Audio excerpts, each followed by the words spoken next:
Halloween, everybody. Kevin J. Johnston here. This is the Real Estate and Money Show. We have episode 39 tonight, Acts, Laws, and Lies. And we're going to talk to you about the differences between acts and laws and how acts and laws pertain to you and we, the people in Canada. We'll talk a little bit about American stuff tonight as well for all of our American fans who'd like to join us here on Thursday nights. I want to say thank you to everyone for being here tonight. It's lovely to see you all again. Why are you watching this show? You should be giving out candy, should you not? Or maybe staying at home eating the candy that you didn't give away. By the way, could everyone let me know in the chat room tonight how many kids are coming by? I always remember when I was growing up, especially in the Toronto area, there would be hundreds of kids on the street in costumes trick-or-treating. And the last time I was in the province of Ontario, that's about 4 years ago now, I don't think that there was anything more than about 20 kids that were out for the entire night. It was actually pretty depressing. So I'm hoping that we can find some way to get our culture back. I can tell you, I'm down here in Panama City, and they've had Halloween decorations up since beginning of September. And they've also got the Christmas decorations up now here in Panama City. So I'm looking forward to seeing the big celebrations that we have also in Panama. 5 national holidays I intend to enjoy. Day of the Dead is going to be on the 2nd. They've got National Flag Day. They love their flag here. They do not step on, spit on, wipe your nose with, or burn the Panamanian flag here in Panama. You're going to get worked over something fierce. So don't ever do that. They've got Flag Day. They have Independence Day from Colombia. They have Independence Day from Spain. Also celebration of the end of the American occupation. So there is nothing but parties. And I'm going to go and take a couple of days off and enjoy Panamanian parties this November. As this country's been very good to me. I've now been in Panama for 7 months, and I honestly have no desire to leave. Not any desire whatsoever. So we're going to cover quite a bit tonight in reference to tax. We're going to be covering a little bit about real estate and how real estate and taxes in Canada are conjoined and the best ways that you're going to have to combat everything that the Canada Revenue Agency is choosing to do to steal more and more money from you. So let's get into something that a lot of you don't know, and that is in Canada, there is something called the Taxpayers' Bill of Rights. And that Taxpayers' Bill of Rights has 16 clauses within it, all of which are protective of you and not the Canada Revenue Agency. Now, I just so happen to have the Taxpayers' Bill of Rights up and running here. And I want to cover them. I'm only going to cover 3 tonight. You can read them on your own. It's on canada.ca, the official website of the country of Canada. Hold on there. I just lost the link. There we go.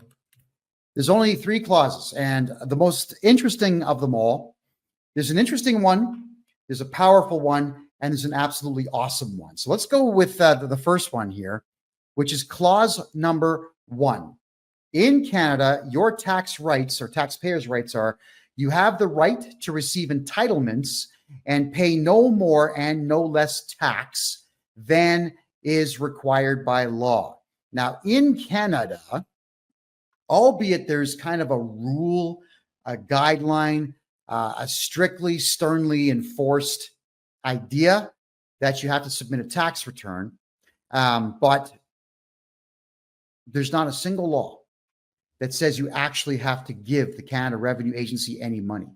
And I mean not one law. There is not one algorithm that shows how much you have to pay for tax in Canada. Yeah, go through it yourself. There's the Excise Tax Act in Canada. There's the Income Tax Act. There's the GST Act. And there is the Canada Revenue Agency Act. And not a single one of these acts actually illustrate to anyone about how much money you're going to have to pay the Canadian government. So clause 1 of the Taxpayers' Bill of Rights says you don't have to pay any more or any less tax than is required by law. But if there's no number that is required by law, then What are you guys giving the CRA money for? I want to cover that one a little bit more. Greg, thank you for the gifts, by the way. I appreciate that. And if you're watching on TikTok tonight, double fingers. Let's get the likes flying and everyone share. Please, same thing on Rumble. If I could get everybody hitting the thumbs up, please, which you'll see pretty much below the T in my name right here. The Taxpayers' Bill of Rights is great because when it issues the statement, you don't have to pay any tax except for what is defined by law, and then there is no law that states that you actually have to pay that tax, well, then I'm going to tell all of you, keep your money. Stop paying tax. But if you're going to stop paying income tax in Canada, you got to do it the right way. And you do it the right way by utilizing every single solitary form that the Canada Revenue Agency makes available to Canadians that will actually benefit them. And of course, I just so happen to know what all those forms are, and I utilize those forms to get people's tax bills down to zero legally. I've been asked the question a lot in relation to Clause 1 of the Taxpayers' Bill of Rights in Canada. If I don't have a house and I don't have a car and I don't have bank accounts and stocks and bonds, retirement plans, if I don't have any of that and I owe the CRA money, can they take any money from me? No. Now, especially if you don't have a bank account in Canada. And the only way that they would ever know if you have a bank account in the United States or Costa Rica or Panama or Grenada is if you tell them. All right. So Derek is asking me a question here. Is any of this possible when working for an employer that reports to CRA? Absolutely it is. Absolutely it is. If you're on a T4, I can absolutely wipe out your entire tax debt utilizing other forms that the CRA makes available to us. 100%. All right. So with you not having to pay tax, if you have no assets, you have nothing they can take, then don't pay. You don't have to pay. I've had numerous conversations with CRA representatives, and they're very upset with me, I might add, about the fact that I record my calls with them and, of course, put them up for the whole world to hear. And why would I not do that? Because all of you need to know that the CRA does not have any power whatsoever. So Clause 1 of the Taxpayers' Bill of Rights is going to protect you in that there's no law in Canada that says you have to give them money. They'll try to get it. If you've got a bank account in Canada, they'll try to get that. If you've got a house in Canada, they're not going to seize the house and sell it. They're going to put what's called a writ on the house, which is not even a lien. It's just a notification that you owe somebody some money. But if you file an appeal with the CRA, which of course I know how to do, and then we just go to a judge and say, listen, we've appealed this decision and we would like the writ lifted off the house, please. The judge will do it because the CRA did not ever use legal means to be able to put those writs on your property. Now, the next clause that I like is number 7. This one's fabulous. I love this one. Very powerful. You have the right, unless otherwise provided by law, not to pay income tax amounts in dispute before you've had an impartial review. So you have the right to not, I'm reading this verbatim. You have the right to not pay personal tax amounts in dispute until you've had an impartial review by the CRA, or if you've sent an appeal to the Tax Court of Canada until that court has issued its decision. Think about that.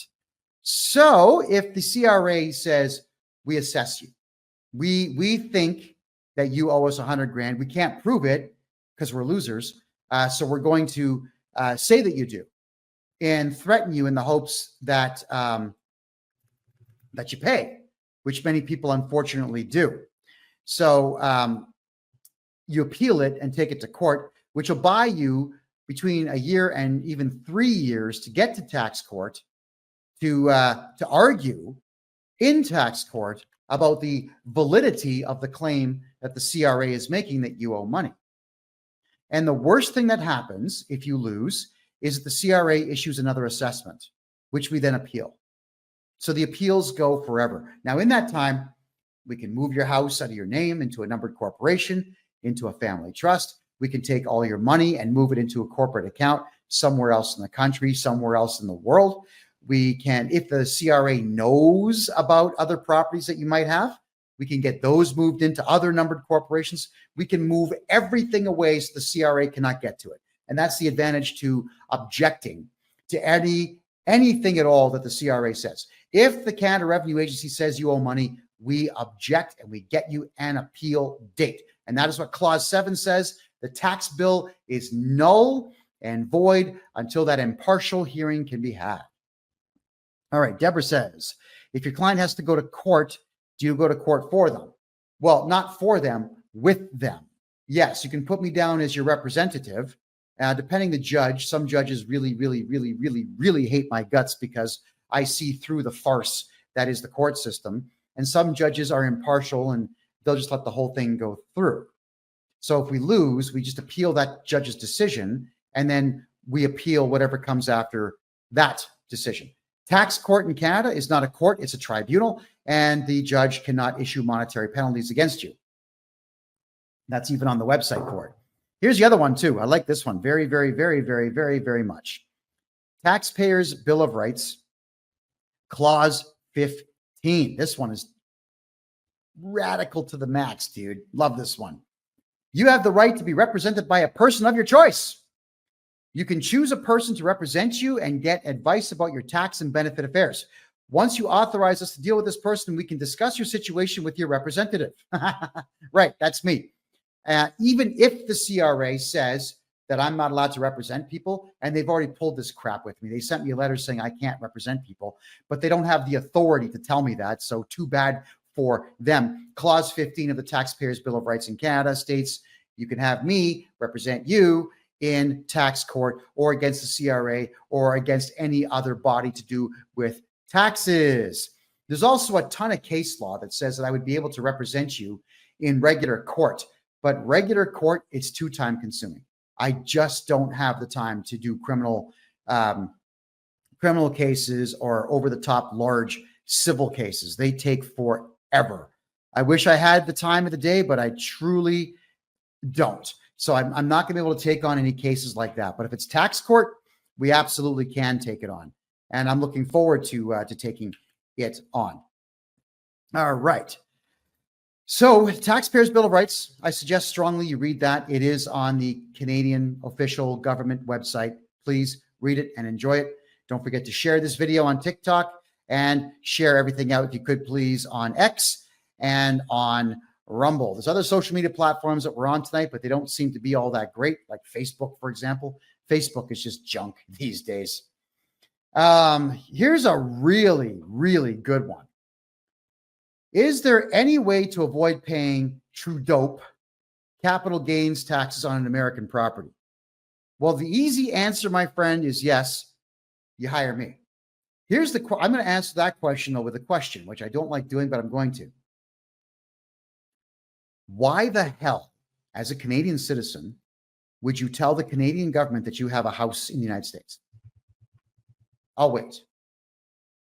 Of course you won't. Right? And if you have an accountant that says to you, well, you need to report it because I don't want to lose my license, then fire the guy. You got to ask two questions when you're hiring an accountant in Canada. One, do you believe that the CRA can pull your license? Two, if the CRA audits me, are you going to cooperate with the audit? If the answer is yes to both questions, that's a coward. They will screw you sideways. You got to get rid of them. It's a sad story. It really is a sad story, but I'm going to cover it anyway. A gentleman came to me. This guy makes a lot of money, owns a house in Arizona. His accountant in Canada, keep in mind, this gentleman does not make a penny in Canada. It's all in the United States. He actually has to travel to the USA 9 months a year and work within the borders of the United States. He only lives in Canada 3 months a year. The accountant asks him, do you have any property in the United States? Yes, a small 2-bedroom house in Arizona. The accountant asks him 10 times, are you sure? Are you sure you only have one property? Yes. And the accountant decided to, because he's a coward and he's only saving his own ass, is mark down that the client was actually earning revenue on that property, even though it wasn't a rental. He was living in it. The guy was living in it for 9 months of the year, and he was not renting it out for the other 3 because he didn't want to. The accountant screwed him by saying, yeah, CRA, he owns a property and he's renting it. But then the same accountant phones this client who's now mine, and I've got permission to tell this story, by the way, calls him up and says, you told me you only had 1 property in the United States. You've got 3. And the guy's questioning himself, saying, what are you talking? What? No, I've got only 1 house. No, but you've got 2 bank accounts that have more than 100 grand in them. So I have to count those as property, and I'm going to put all that down for the CRA to know about. I don't want to lose my license. The accountant hired a private investigator to investigate his own client to find out if the client had property in the United States and bank accounts, so that the accountant, who's supposed to work for the client, could then screw the client and snitch, telling the CRA about these properties. Think about that. I'm the exact opposite, everyone. If you've got a property in the United States of America, shut up about it. You can tell me about it because you're going to be in a client-solicitor privilege relationship with me. And I'm going to tell you, no, we're not reporting that. Why would I tell the CRA, the Canada Revenue Agency, that you have a house so that you can pay more tax? Remember that every single number that you put on a tax return in Canada is 100% voluntary. I have just recently put nothing but names and signatures on more than 20 tax returns for clients, at which point I then called the Canada Revenue Agency saying, I have just sent in all of these tax returns. They have no numbers on them, just my authorized signature and my client's name. That's it. And you're not going to get anything until the end of the fiscal year before December 31st. And that's how I buy my clients all the time in the world that we need to file their taxes properly. And I tell them, we are invoking clause 7, so you will not be adding any penalties of any kind. We don't owe anything until the reports are done. So here's the question I've got for you now is, if you voluntarily put stuff on a tax return, and if you were to only put your name and signature on a tax return with no numbers, and they accept it, then do you think that I'm correct? Or do you think that that coward accountant I just talked about is correct in reference to how much authority that the CRA actually has? You can all do this. In fact, all of you could submit tax returns all the time with just your name, social insurance number, and signature. No numbers, not even a 0. You could do that. It's legal. They'll accept it. They'll assess you, but that doesn't matter. An assessment is just a guess. And when they assess you, we appeal that. So 2-3 years down the road, we get a day in court, if you will, about their assessment. And they're going to have to prove to the court why they assessed you. If you put nothing on your tax return, nothing, and they assess you and you appeal it, you're going to win, because what the hell are they assessing it on? It's nothing. They just make it up. So I want all of you to stop fearing the Canada Revenue Agency and stop fearing all this paperwork. So if you are a Canadian citizen with property anywhere else in the world, shut up about the property. Say nothing about it. If you've got bank accounts in the United States, Grenada, Panama, wherever, be quiet. Don't even tell your family about it until, well, maybe write it down in your will for them so they know. But that's it. Stop talking about the things that you own.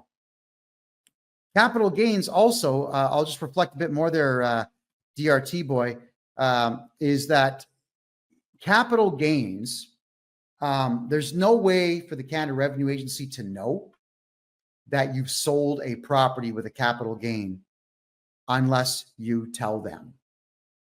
That's it. It's none of their business. They say, well, you got to do it. Well, no, you don't. It's voluntary. You know, the CRA should thank their lucky stars that people even bother filling out tax returns these days. Everybody's broke. That's what's going on here. So if I am your tax guy and you've got a property, I'm not telling the CRA. I'm going to have a look at your property because the odds are pretty good that the property is not even in a place where it could be taxed anyway, especially if you're losing money on it. Simple things happen out there. One client bought a house, overpaid for it. The thing had water damage and mold. He had to fix the whole place up. And by the time he sold it, he lost $200,000. 200 grand that he lost. So we put all the invoices forward, and I called all these suppliers and everybody else who had actually worked on his place. And I told them, I need you to make sure that you have all the invoices that you sent my client. So we wrote off every expense and we wrote off the capital loss. Sometimes you lose in the gold market, in the housing market, in the antiques market. Sometimes you just lose. So that is when we report capital, but only losses. You never report a capital gain. It's pointless. There's no point, and there's no way for them to compel you to report it. They have no power to make you do so. Mverse is asking, why does the CRA get a copy of T4s and T5s? Because your employer is a coward and submits them. That's the only reason. Because your employer is a gutless jellyfish, spineless individual who thinks that they have to submit the T4, who thinks they actually have to put you on a T4 in the first place, and they don't. You got to remember, if you're an employer in Canada, if let's say Johnny, you're paying Johnny 100 grand a year. Let's actually work out what that tax rate would be. I'll do that right now. So $100,000 per year salary in the province of Ontario. The federal tax is $14,045. The provincial tax is going to be $7,000, and the Canada Pension Plan premium is going to be $5,200. So the tax rate is about 31.48%. Now, the federal tax and the provincial tax that the employer withdraws or holds back from you, he has to give that to the Canada Revenue. Well, he thinks he does. He chooses to give that to the Canada Revenue Agency. But then he also has to match that number from his own account. So in reality, he's not just given the CRA $14,000 federal tax, he's given the CRA $28,000 because he's got to double it. So if you're an employer, why would you do that? Why would you put anybody on a T4 salary?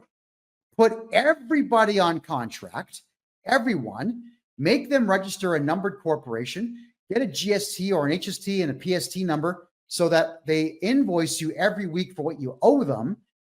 They put their HST and GST on it, and that is an expense. So it's the perfect expense. And you can see there, the employer is now saving, what's he saving? 30 grand a year. You can do a lot with $30,000 if you don't have to give that up. So each and every one of you need to start registering your numbered corporations, which of course I can do for you, and invoicing your clients. Get the friggin' hell off of T4s. They're of no benefit. Larry asks a good question here. Can you apply for pension if you have not done your taxes? Just bring your taxes up to date there, Larry, and you can apply for pension. But you got to understand, in Canada. Now, I'll give you the example of my dear old mom. She's been dead now for a while, but dear old mom always thought that I was crazy not paying tax. She kept asking me, why are you not paying tax? You're not going to get a pension. I kept telling her, Ma, love you, but you're wrong. You are giving up between 20 and 30% of your salary every year. And I guarantee you that your pension is going to be less than $1,000 when you finally retire per month. So me, I get to keep the 100 grand a year that I make. I get to keep all of it, every penny of it. And you don't. And if I invest my money properly in gold, silver, property, in the last 5 to 10 years, crypto, if I'm investing it properly, I don't need a pension. I don't need a pension. Why would I want one?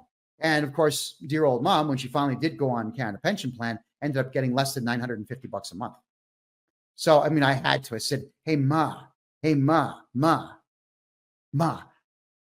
how much do you get every month on your pension? Ma, hey, Ma.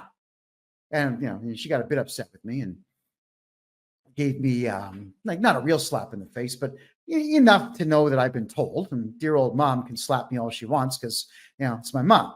right? But I was right. And she eventually admitted that I was right. But it's sad that she went paying taxes the entire time that I was alive while she was alive. So I watched her pay taxes for how long? I guess 46 years of my life, constantly paying taxes because she wanted the pension. And it's that I hate that word, pension. Pension. I want my pension. It's a nervous tick. All of you think the Canada Pension Plan is somehow going to benefit you. It's not. So I would say, let's get your tax bill to zero. Forget taxes altogether. Keep every penny you make. Buy crypto. Yeah. There's a good chance that XRP, for example, is going to be the digital currency of choice for Russia. Bitcoin is the currency of choice for El Salvador and Costa Rica. Countries around the world are adopting this stuff. So what is it that you're all waiting for? And why are you wanting to part with your money to the CRA when you could be investing it? So Larry, if you want Canada Pension Plan, just let me get your taxes up to date. It'll be minuscule what you get. But Larry, if I go back and redo your taxes for 10 years, then the odds are pretty good I can probably get you about half of all the money you've ever paid for 10 years back. Very, very high, in fact, because I know what I'm doing. Okay. Wilson, you're asking me about the United States. I don't do personal taxes in the United States, but I do purchase American corporations. So I've flipped the slide here. You can see if you have IRS debt and you run a corporation, if you've got state tax debt, if you've got bank loans, if you have credit card debt that's all corporate in the United States, I will buy your corporation from you and completely take your IRS debt away from you so you don't have anything to worry about. I do the same thing in Canada, everybody. So I do all taxes in Canada. I do corporate taxes only in the United States. That'll change in time, everybody. But right now, it's only corporate in the United States. All right. Just checking your questions here. Marie asks, what if I'm a shareholder from father's estate from his company? He passed away years ago. Marie, that's I would need to understand the structure of the company. You own 10% of it. So if the company's profitable, then you can actually take dividends out. You weren't the original investor, so you can't really necessarily do a tax-free corporate withdrawal, but I can register you a numbered corporation. And what you can do is transfer your shares from your own name to your numbered corporation's name. And then your numbered corporation can take dividends weekly or bi-weekly or monthly. We can do that. And then all that money is going to go in your corporate account tax-free. That I can do for you. So if you have 10, 15, 20% of an estate and the corporation is still making money, then yes, I'm going to move your money away from your own personal name. Yeah. Marie, definitely get a hold of me. Kent, could you put my website address in the chat room, please, so that she can see it there on TikTok? And Bob, can you do the same thing here on Kick, please? I appreciate that. Thank you. All righty. So it's going through a couple things to do with Canadian law here. I want to talk about acts versus laws when it pertains to taxes. I'm not going to cover acts for medical and acts like the Highway Traffic Act of Ontario. I'm not going to cover that stuff. What I'm going to cover, though, is the difference between an act and a law when it comes to governing income taxes in Canada. So the difference between a law and an act in Canada, I'm going to read verbatim here from a lawyer's website. Not a very good lawyer, so I'm not going to credit the guy, but it says law implies a system of rules recognized by a country to regulate the actions of the citizens, so the entire country. On the other hand, an act is that segment of legislation that deals with specific circumstances and people.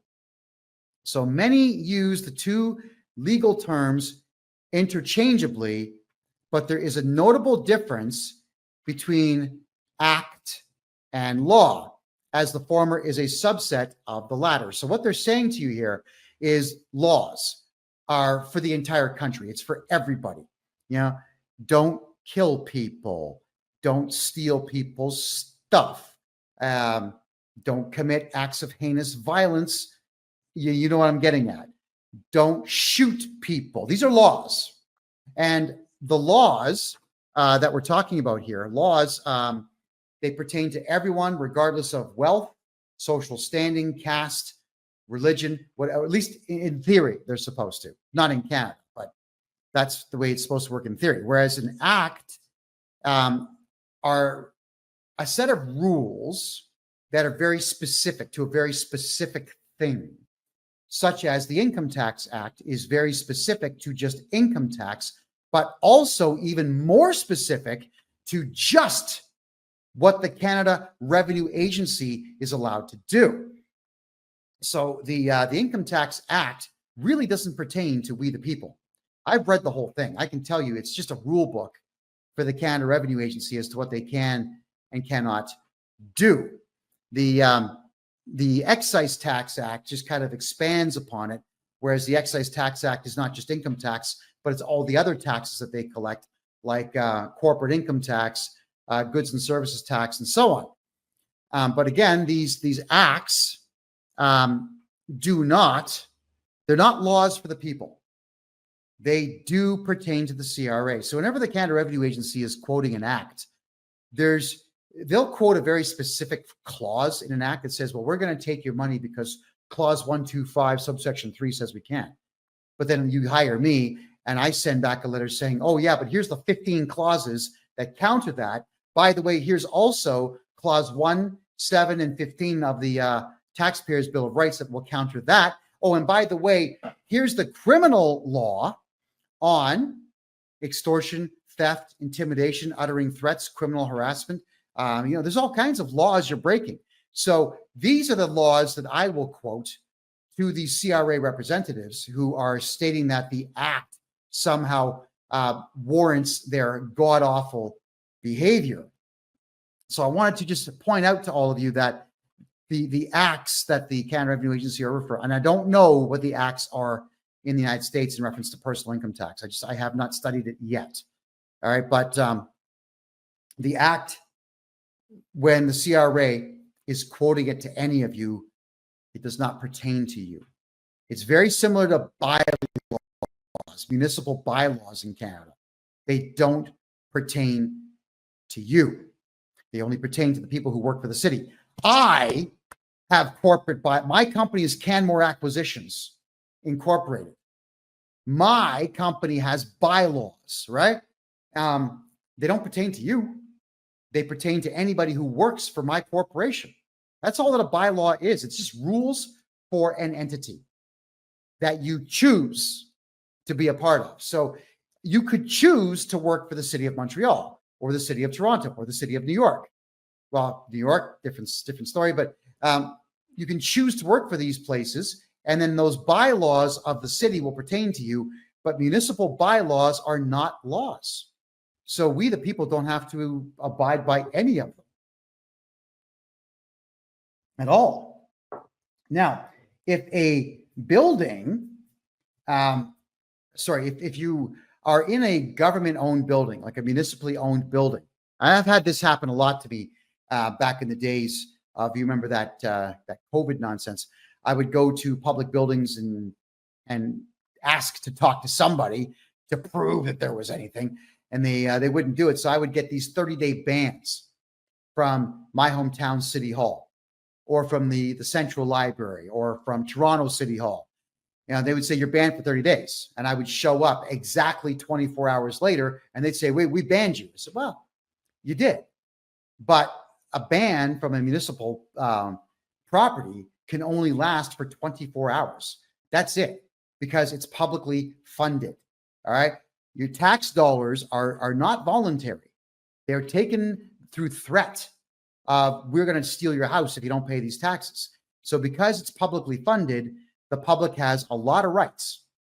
So what I'm getting at is these bans, you can't go to City Hall for 30 days, not in Canada. It's 24 hours. The Canada Revenue Agency has recently told me, you can't represent people because we don't like you. You've hurt our feelings. Okay, but that's their policy. And their policy is not law. So they actually do not have the right to tell me that I cannot enact Clause 15 of the Taxpayers' Bill of Rights and represent my clients. They do not have the right to tell you, you can't hire me to represent you against the CRA. I've already sent my letter in. And if they keep this nonsense up, I'm just going to hit them with a huge lawsuit, and we'll drag this out in the courts, and it'll be incredibly embarrassing for them when we all find out that they are so afraid of me that they're going to try to ban me from communicating with them. Are you kidding me? Yeah, like that's good. Like that's going to happen. So I want you all to know just how many rights you truly do have. Laws pertain to everybody. An act pertains to one specific thing or one specific group with a very specific intent. And they have to be brought forward as a bill. They have to pass 3 readings in Parliament. Then they have to pass 3 readings in the Senate. Then they have to get royal assent from the king. And not a lot of them get that far, if you want the truth. They really don't. Tig Devil is asking how to get a hold of me. If somebody could please put my website address in the chat room there in TikTok, please. By all means, get a hold of me. Hit me up on the contact form. Got a couple more questions here. All right, Freebird says they give you fines if you don't get permits to build for your home.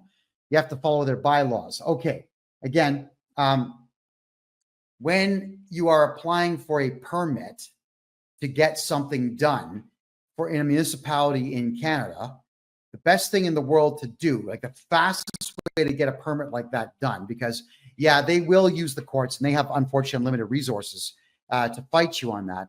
But what they're doing is they are relying on the municipal act of the province that you're in Canada.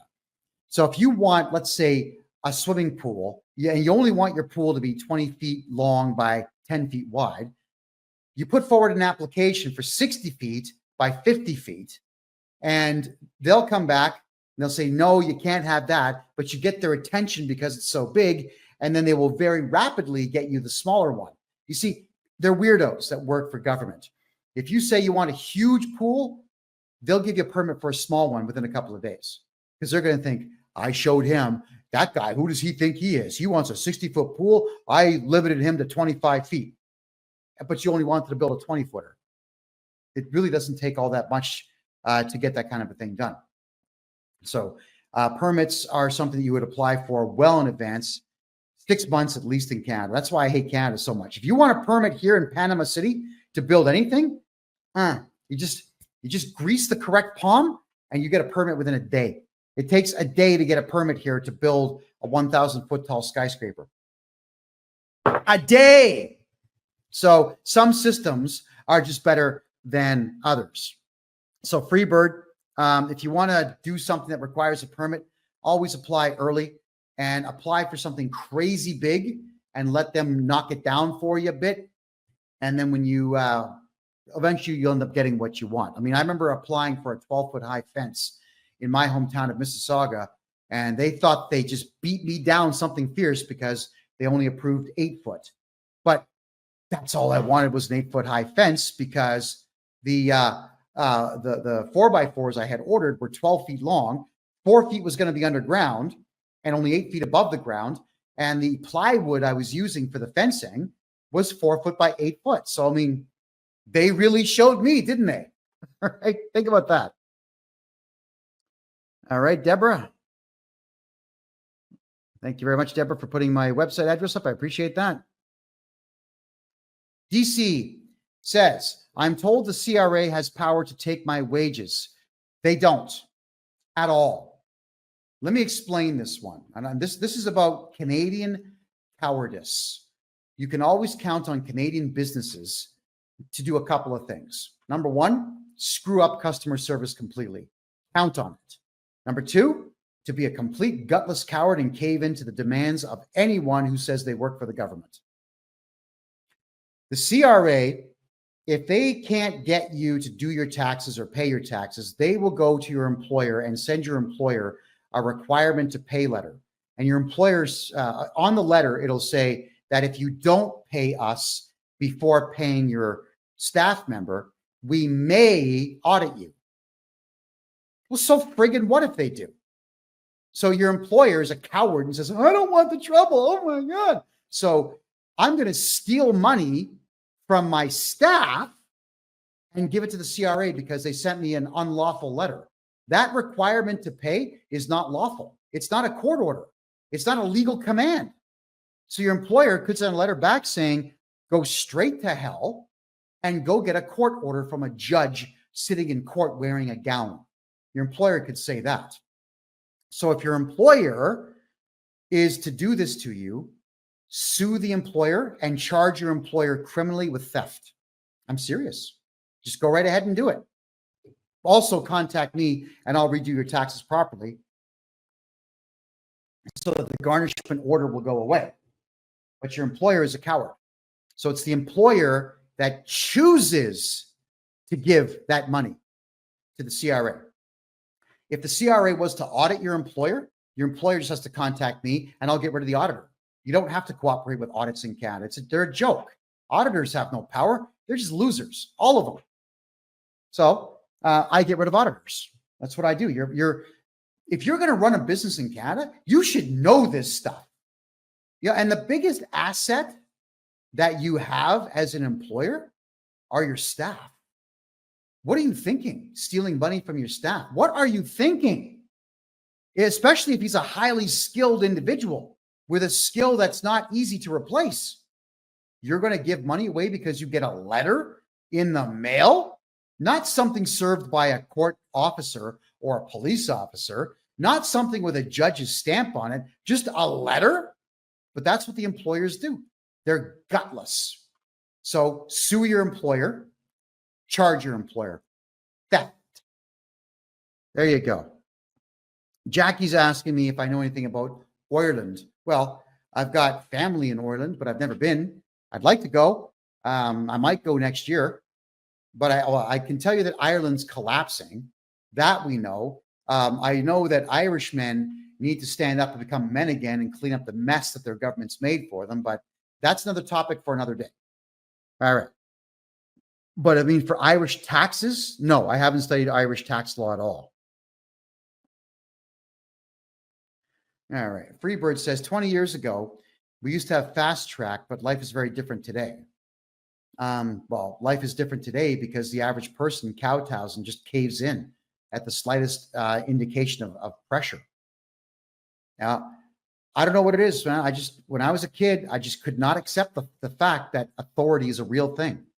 You know, what is it about a costume that has this word bylaw or peace officer or police? When you put that on, somehow you now are on duty, and now the universe understands that you have some kind of authority just because that stupid crap is on your body. I've always rejected that fundamentally. And I reject the fact that any human being has got power over me unless I willingly give it to them. And the only way to get power over me is to hire me. Now, because if the paycheck is really good, I'm going to do a lot for that paycheck. And if you want me to do something without paying me, you better point a loaded weapon at me and be prepared to kill. All right, that's just how it is. You'll get what you want so long as you have the weapon. God help you when you don't.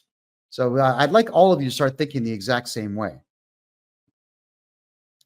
Kevin, if you ever want some cool custom TIG weld art, let me know. Yeah, TIG Devil, right behind me. This wall's kind of blank. I would love to get some cool stuff up there. So let me know. Let me know where you are. Contact me on my website, please. I'd love to talk with you for sure. And Chili Betty says she voted for Trump today. That's fantastic. If I have a small business in Canada, do I have to pay my tax? If it's a sole proprietorship, don't ever register those, by the way, please. Those are the dumbest things in the world to do. They are attached directly to your social insurance number. Yes, you can have a lot of write-offs, but in case you do get into financial difficulty with your business, you can't sell it because it's you. But if you have yourself a corporation, TIG Devil, get a hold of me. I do private seminars on how to never pay tax again. So you want to get a hold of me on that one for sure. All right. Jackie says, thank you. The nanas of Ireland are the ones standing up and being counted. Yeah, I know. Men aren't men anymore. Another topic for another day. Alrighty. I've been asked some pretty serious questions here. I was just going to go through a few of them. Mitch says, you're ignorant when it comes to crypto. I will have to start doing crypto shows, but not yet. I'll get some pros on to talk about crypto for you. JJ says, I guess I'll be incorporating. Yeah, JJ, get a hold of me. I'll take care of the incorporation. It takes 3 days. We'll get you that, get you the GST number, and I'll give you all the instructions that you need to protect every penny that you make, every single penny. Gina's asking, Kevin, would Royal Bank of Canada branch in Georgia, United States, report a mortgage to a Canadian?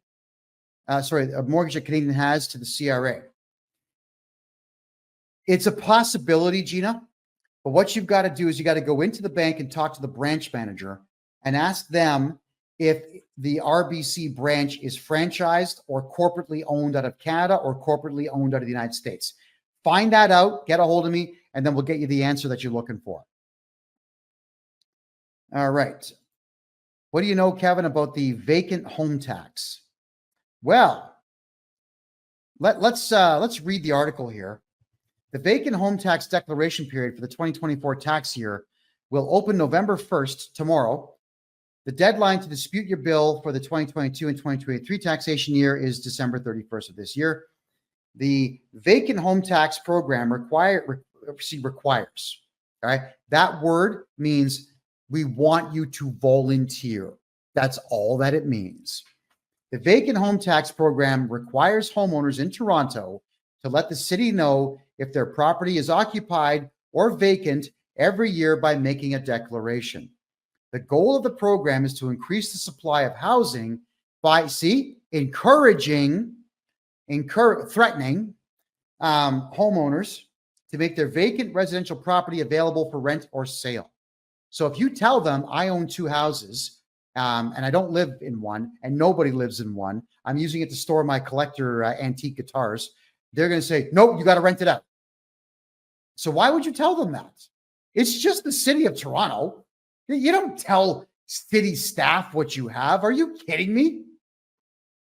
Owners who choose to keep their properties vacant are subject to a tax, with the revenue being allocated to the affordable housing initiatives. That's if you blab. But here's the other thing. That's also if you decide to put multiple homes in your own personal name, which is really stupid, by the way. Why would you do that? Nothing should be in your name. So if you want to avoid vacant home taxes anywhere in Canada and capital gains taxes anywhere in Canada, get a hold of me. I'm going to register a numbered corporation for you, and we're going to put that numbered corporation on the title of your home to completely protect it. And then that way, when they start asking you for taxes or declarations, just ignore them. That's what we do. We ignore them at that point. Especially if we declare in your corporate bylaws, when we register your corporation, we simply declare that it's a holding company. This company does not conduct business. Beautiful. How do you transfer title if you have a mortgage? Sneakily, you go to the properties branch on your own. Don't involve a lawyer. This is you. You're the owner of your house. You add the numbered corporation to title and just sit on it for a while, making sure that your mortgage has at least 5 years left on it. And then you sneakily and quietly remove you and don't say a word to the banks. What's the point? If they've already given you the mortgage, the lien's against the property, not you. So go ahead and make the switch, but keep your mouth shut. Don't tell people anything at all. And there's a lot of folks out there that will tell you all kinds of crazy stuff that you have to do. Yeah, everyone talks out of their asses because everybody wants to sound important. Here's one that really gets on my nerves. Is if you don't live in Canada anymore, you have to call the CRA and tell them. No, you don't. You just put down your income at $5,000 and that's the end of it. Send it in. They'll send you a carbon credit check. You don't tell them anything. It's none of their business that you may not be coming back. The advantage, if you do leave Canada, let's say you want to leave for 5, 10, 15, 20 years. The advantage to you by not declaring, I'm never coming back, is that you can open Canadian corporations and open Canadian bank accounts and do business in Canada, so long as you've got an agent to take care of stuff like a paralegal, for example, in Canada. You can do all this stuff. But if you sever all of your ties to the country, then you can't. Why listen to stupid people? If you start taking advice for life from your friends, they're not going to be your friends as soon as that advice goes wrong. So don't listen to dumbasses. That's all I can tell you on that. If you, let's say, however, you're going to get some contract, the United States, and they're going to say, I'm putting you on a 15-year contract. You must stay within the United States for this contract, and we'll pay you $250,000 a year. Are you going to say, yeah, I'll take that contract? At that point, you could sever your ties to Canada. And then when you return 15 years later after that contract's done, as a very wealthy person, you could declare yourself returning if you wanted to. But I'm telling everyone, it's no one's business what you're doing. So really, don't get on social media telling everyone, I just took a job in New York. Why would you do that? I don't get it. Why do people put photographs of their children on social media? You buy a new car and you show it off on social media. You sell your house and you brag. I bought it for $300,000. I sold it for $6 million. What a smart person I am. Why do you people do these things? Shut up about your personal lives. Stop talking. All right? Here, this is what you should do about your entire personal life. What should you do if the Canada Revenue Agency calls you? Shut up! Quiet! I said quiet! What's the matter? You deaf or something? All right, that's what you should do. You got to be quiet. Stop talking. And I've covered this one before. I'm going to cover it again now. What should you do when a loved one dies? When do you contact the Canada Revenue Agency? 3 years after they're dead. Actually, not even when they're dead. 3 years after you've drained everything out. Once you've got the properties moved, the bank accounts emptied, the RSPs drained, once you've got all that done, then and only then do you report the person died. But the tax returns, you don't put numbers on them. The CRA is going to say, well, what did they earn? Well, nothing, you idiot. He's been dead for 3 years. So you put the name and social insurance number on it, sign it, put the word deceased right across it. Death certificate number, mail it in. Never tell the CRA that a loved one has died.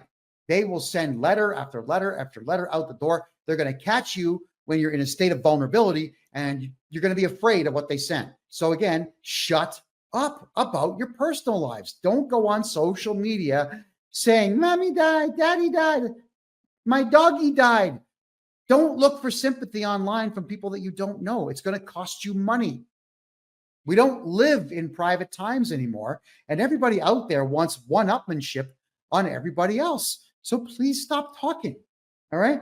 Getting back to what I was saying earlier in the show about laws versus acts, everything to do with inheritance, everything to do with estates, everything to do with your personal tax, your corporate tax, your corporate income tax, your payroll tax, GST, they're not laws. None of them are laws. They are all acts. So the Canada Revenue Agency is lying to you, just like tonight's show was called Acts, Laws, and Lies. They are lying to you about the fact that you've got to do what these acts say. You truly do not have to do any of these things. You don't have to pay tax in Canada. You just got to report the stuff. Just get them off your back and give them the minimal amount. If you're worried about how to do a tax return to get rid of them, contact me. I'll take care of all your personal taxes. Here's a funny one for you. Did you know that you can submit 10 tax returns for yourself a day, every day, 365 days a year? Yeah. You can submit 3,650 tax returns if you wanted to.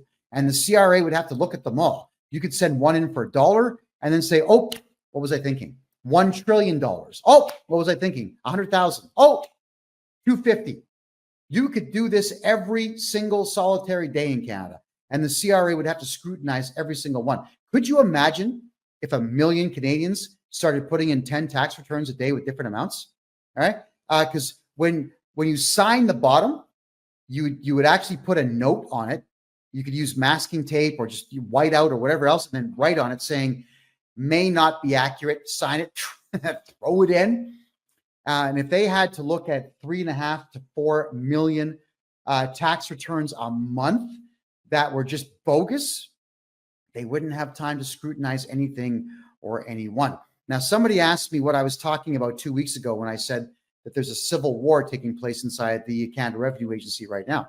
All right, we're going to talk about that. Some people may not like what I'm going to say here, but yeah, it's my show. And I've always chosen just to tell the truth on my own show because it's more fun than trying to make stuff up. All right. The Canada Revenue Agency officially has more people working for it than the Canadian military does. They had hired 30,000 diversity hires, people with intelligence quotients way low, like under 80, really, really, really dumb people from really, really horrible countries that work for the CRA, and they don't get along. You know, if I've got my numbers right, Nigeria, for example, has got 154 different tribes living within the country, and they hate each other. All right. Ethiopians hate Eritreans, but Ethiopians, they're split into two groups, the Tigrays and the Amharas. And the Tigrays have been killing the Amharas for the last 50 years. So they hate each other. And they put Amharas and Tigrays in the same office together because they don't know any better. And people in Canada, they're stupid, right? They have no clue what the dichotomy of Nigeria is. So they'll say, oh, you're from Nigeria, and you're from Nigeria, and you're from Nigeria. Okay, we're going to put all of you in the same room at the same desk. But those of you who know what's going on in Nigeria, there's a province called Biafra that wants to separate from Nigeria. Biafrans hate everybody else in Nigeria. Boko Haram runs the entire north end of Nigeria, sorry, and they can't stand the Christians, right? So the Christians and the Muslims are at each other's throats. Then there's the smaller sect on the west side of the country that can't stand either party. So you've got these massive battles going on in Nigeria. Then you've got all these Nigerians that you've hired who absolutely hate each other, want to kill each other, and you're putting them all in the same office together and then saying, do your job and call Canadians who are born in Canada and steal their money. So they're all fighting with each other all the time. The Canada Revenue Agency is having a really difficult time with this, by the way. And what they are doing now is putting most of these people into home offices and then giving them toll-free numbers and cell phone numbers so they can work from home. Now, what happens here is when any of these particular individuals work from home and they pester one of my clients, they have no choice but to give their home office phone number to my client. I will make the phone call on behalf of my client, and if the person's polite, I don't publish their office phone number. If they're rude or they get on my nerves, then I do publish it, and I ask all of you to call them politely and just ask questions about their role and ask questions about their knowledge base to do with taxes and the law. And the Canada Revenue Agency doesn't like it when I publish people's phone numbers because the CRA is spending a lot of money getting more and more toll-free numbers to put into people's homes so the Nigerians don't kill each other in the office, so that the Eritreans don't kill the Ethiopians, so the Sudanese don't kill the Egyptians in the office. It is insane what's going on. And it's worse if it's Pakistanis versus Indians.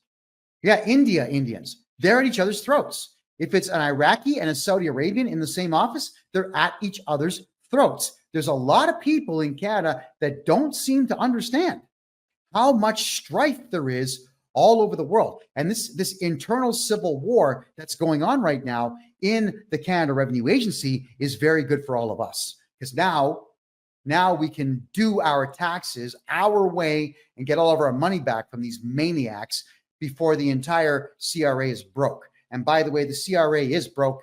I know this because whenever we do get our clients really big tax returns, like, $100,000, $200,000, $300,000 worth,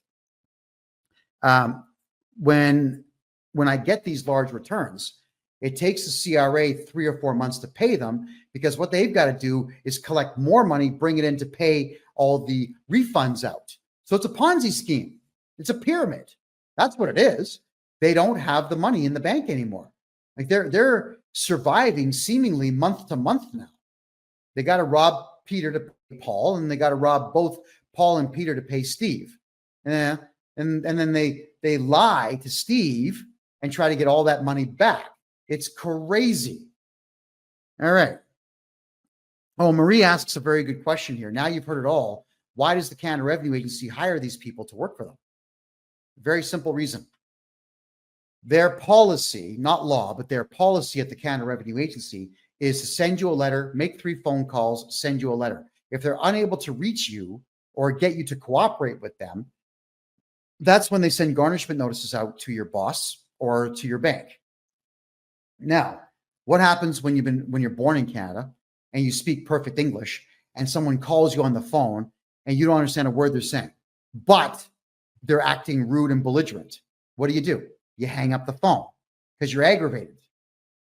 These people are aggravating, so I get it. But if you hang up on them, it counts as one of those 3 phone calls that they have to make. So they are deliberately getting these non-English speaking maniacs to make phone calls to all of you to get through those 3 phone calls as per their policy without you cooperating because you don't understand them, specifically and only to garnish your wages. It's a very sick system. The corporation's got to be taken down. I can't stand them, and I'm doing my part to bankrupt them. All right, let me have a quick look here.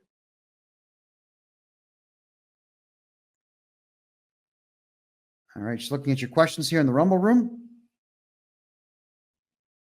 Okay, Mr. Vic's asking, why do you have to make sure you have at least 5 years left on your mortgage when you flip the name of your house? Well, because you're going to have to renew your mortgage if you don't pay it off. If you've got let's say a 15-year, 20-year mortgage, and then you switch the house into a numbered corporation, well, you've still got 20 years on that mortgage before they figure out that you've switched the title of the house. All right. So if you're going to pull stunts, make sure you have enough time left. Like if you have only 3 or 4 months left in your mortgage in Canada, you don't be playing games of flipping your property ownership. Renew the mortgage for 10 years and then flip it. That's how you do it. All right. Someone says language is not a knowledge. You speak a perfect English. It doesn't mean you're clever. Your success rate with what you try to attain as a goal, that shows that you're clever. Your capacity to win a debate without violence, that would mean that you're clever. Your capacity to outwit and outsmart opponents without having to use weapons to do so means that you are clever. Language is a technology. So I'm going to say I disagree with you a little bit there. Let me just give you a quick rundown on language here, all right? The English language, with all the technical terms and whatnot out there, has about 400,000 words in it. And the average man, by the time he's 40, and I mean the average man, only knows about 40,000 words. But the hyper-successful businessman knows between 80 and 100,000 words. The definitions of them, not necessarily etymology, but definitely the definitions. So when you factor in the average guy who knows 40,000 words and then compare him to the other guy whose vocabulary is double, and because every word in English pertains to a person, place, thing, historical event, or otherwise, then that's 40,000 more things that hyper-successful businessman knows. He's hyper-successful because his vocabulary is huge. I'm trying to remember the name of the author that said so, but he did say that I've noticed that there is only one thing that separates the unsuccessful man from the hyper-successful man, and often only one, a large vocabulary. So somebody who has a vocabulary of 120,000 words or more is clever. I'm going to have to disagree with your comment, but thank you for making it. Margaret says, what happens if the CRA finds out? Sorry, Margaret, what if they find out about what? If you could let me know on that, please clarify your question. I'll gladly answer that for you. I'm just going to be checking the Facebook room now. Let's see where we have any questions there. Okay. All right. Carol says, I bet the CRA would love to shut you up. Yeah, of course they would. If the Canada Revenue Agency had it their way, there'd be a bullet in my head right now. They know that I'm going to cost them billions of dollars, but they also know that I'm going to do that because they don't have any laws to back them up. What they would need to do is have a whole bunch of laws written to stop me from representing clients and stop me from investigating them. But it's public information. How are they going to stop that? No, it's not going to happen. They're not going to stop me. If the CRA was smart, if the Canada Revenue Agency said, this Johnston guy, this guy here, he's got a big mouth. He's never going to shut up. And they would be right to say that, by the way, on both counts. Why don't we just give this guy $25 million US and make him sign an NDA and shut him up? I could probably be persuaded to shut up for $25 million. Then I would switch careers. I don't know, maybe do something nutty like, I know what I would do. I'd buy one of those planes that does zero-G dives. That would be a good time. Parabolic. Was it a parabolic or hyperbolic arch? No, parabolic. Parabolic arch flying where you're weightless for up to a minute and a half. Yeah, probably do something like that. I don't know, tourism. I'd switch careers at that point. So let's see if the Canada Revenue Agency is smart. You guys are going to try to get rid of me with the courts. It's not going to work. You'll threaten me. It's not going to work. You got nothing to threaten me with. So why don't you make me an offer I can't refuse? It's incredible. The Canadian government, they've tried everything to get me to shut up. Everything except bribery. Isn't that funny? They never tried the one thing that every other government in the world will do. The Canadian government hasn't tried that. Losers. Not very smart. All righty. I'm just going to go back now to some of your questions here. Would I sell out, Kevin? I would say when I got a bit older, if I started having health problems, let's hope I don't, but let's say I was 70 years old and I had crippling arthritis and I couldn't move my hands or my wrists and I had cataracts and whatnot, I'd sell out at that point so I could get some surgery to get myself all patched up and alleviate myself of all of the stress. But, by the time I'm 70, that's like almost 20 years, 17 years where I can teach other Canadians to take up this mantle. So I could do a lot of damage by the time I would be at sellout age. At 70, though, I think we should all sell out at 70, don't you? Hey, life is really short. And at 70 years of age, I would have to pay attention greatly to the fact that there would only be about 15 years to go. And right now, I think the only person that's doing their 70s properly is Sylvester Stallone. I don't know if you guys seen that show he does, Tulsa King. The guy looks fantastic. He looks like he's enjoying life more in his 70s than he's ever done before. So I guess I'm just going to say that if I stay healthy and never get any major ailments or whatnot, and I'm enjoying myself still, no, I'm not going to sell out. So long as I'm enjoying what I'm doing, no. Egregious health issues? Yes. All right, moving on. All righty. So someone was asking me about tax reform in Canada. And they were asking me if I could break down upcoming tax law changes and how it's going to affect everything. All right. Well, capital gains is the big one, where Trudeau wants to increase the amount of capital gain that we are all paying on our homes and our corporate properties and gold and silver and whatever else. But as we've said before, if you come to me to get your taxes done, there isn't going to be any capital gain, because it's not my job to scrutinize your life and say, hey, dude, come on. Right? If you got a second house, you got to tell me so that I can tell the CRA you got a second house and screw you. That ain't my job. My job is to get your taxes done to the greatest benefit of you, not the CRA. I'm not here to raise funds for the CRA. I'm here to save you money. I'm here to protect you from the CRA, because they are animals and criminals, maniacs. I can't stand them. So I'm not going to be screwing you over.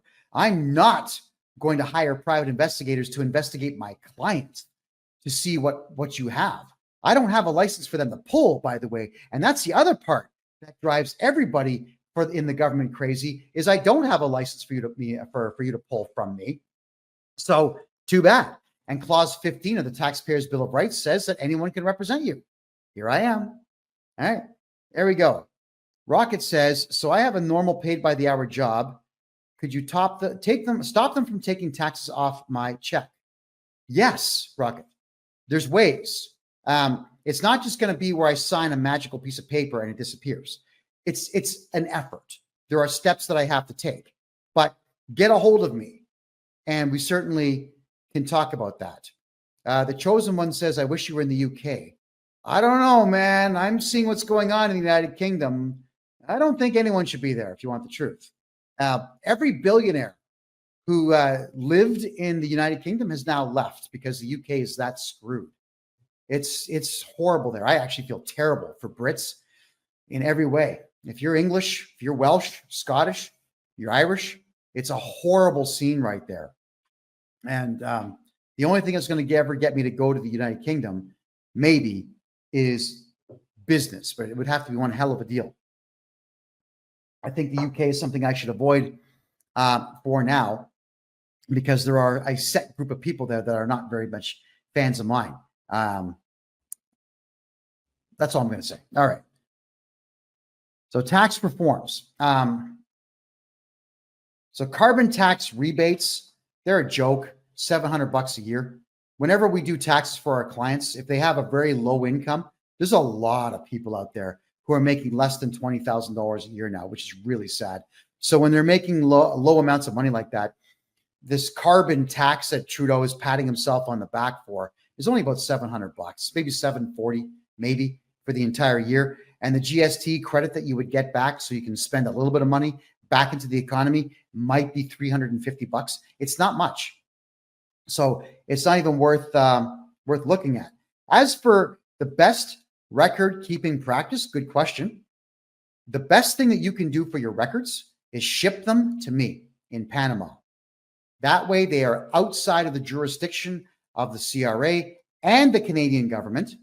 And there's no way for them to audit you if I'm the one holding your records. They would have to beg me to show them to them. But because I'm representing you in a client solicitor privilege, I am not obligated to do so. In fact, I can't. Legally, I can't. So even if I wanted to show them your files, I can't. And if I'm storing your files, the CRA is out of luck. You're in luck. They're out of luck. So that is another surefire way for all of you to keep your, in Canada anyway. United States, I don't know if I can do this for you. But in Canada, I can absolutely store all your files here in Panama and keep them away from the CRA. And the CRA gets only what we choose to show them. Margaret's asking if I'm a lawyer. No, but I'm better than most lawyers. I love knowing the law in Canada because the law is extremely one-sided. It's very much against the people, not for the people. And so I help as many Canadians as I possibly can by knowing the law. K-Rob is asking me this question here. Are you still enjoying your life very much in Panama? Of course I am. The country's incredible. I absolutely love Panama. Panama City is awesome, man. There's a mall here that's 1.1 kilometers long. So when we get sometimes awful rainstorms come in, no problem. I take a $3 Uber ride to the mall.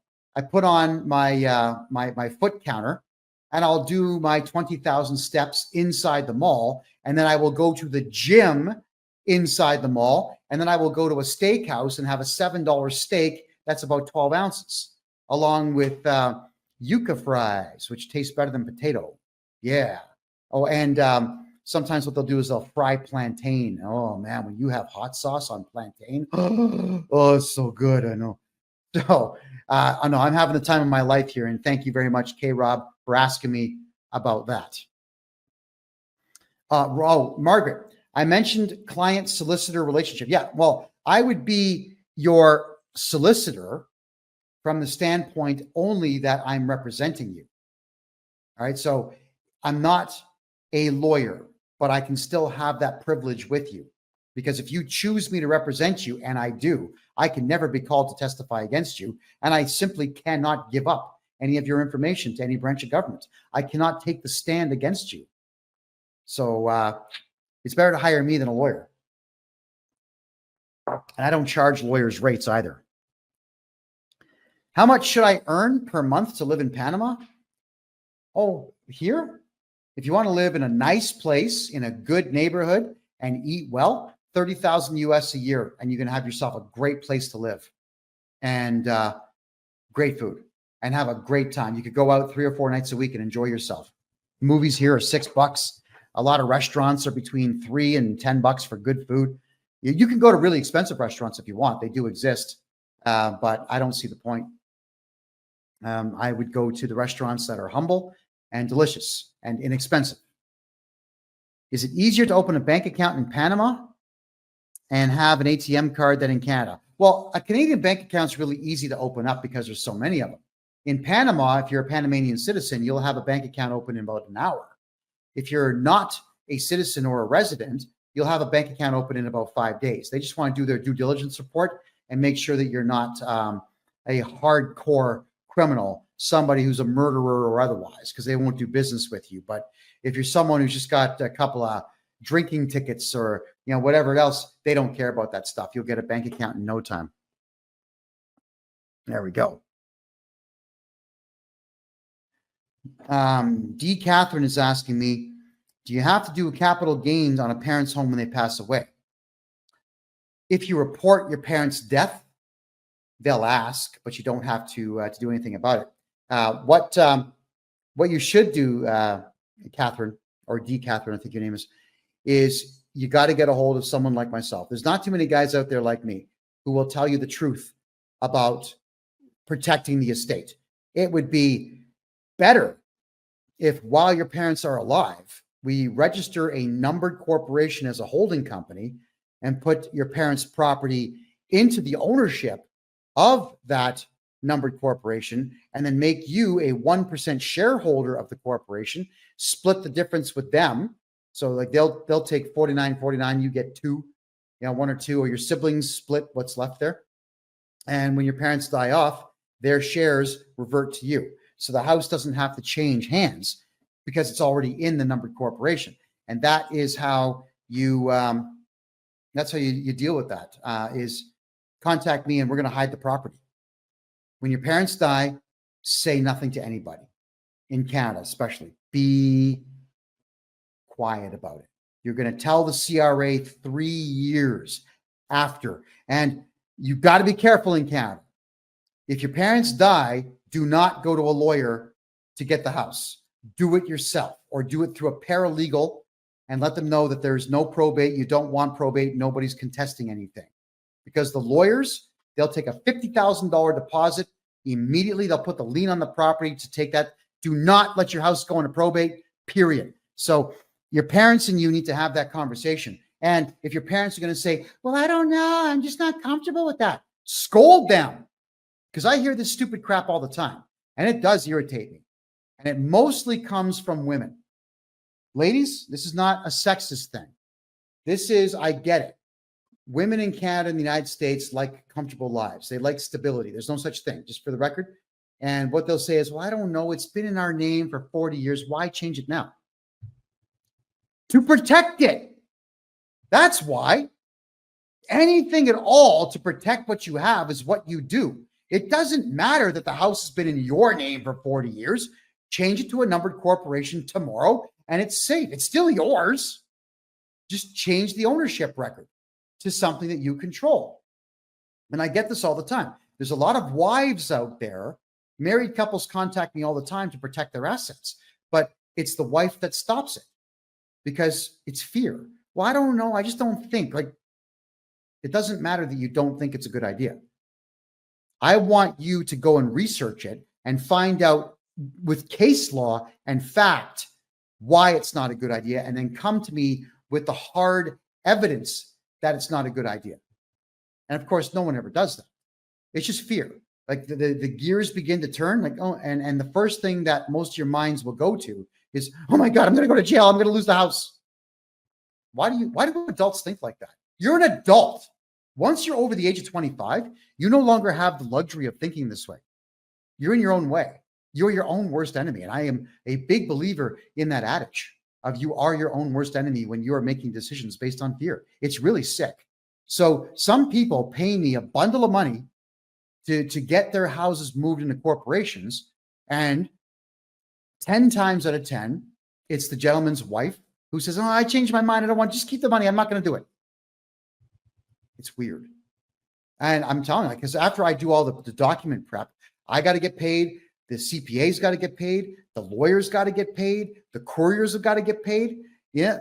There's a lot of people getting paid on this.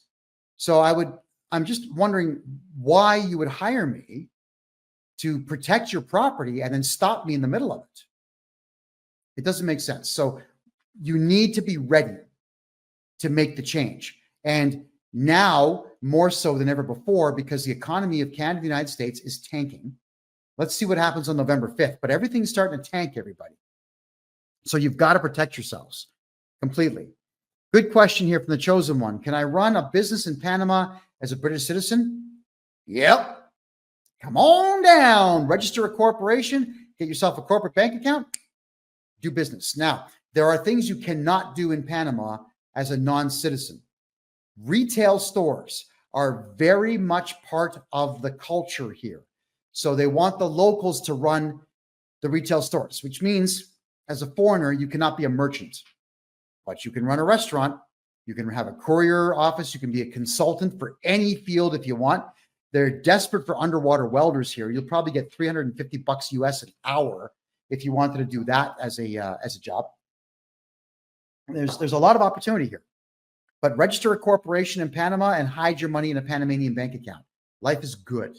Life is very good if you do just that. Okay.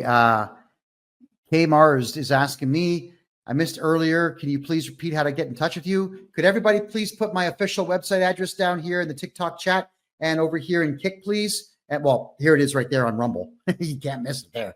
So get a hold of me on my website, hit me on the contact form, and let's talk about your taxes. What is your business name? Some ask me what you do and what your type, what I do. Buy and sell corporations that are dying, help Canadians get out of their personal tax, help Americans get out of their corporate tax, help Canadians get out of CERB debt, CEBA loan debt, bank debt, GST debt. I clear all those debts up for absolutely everybody.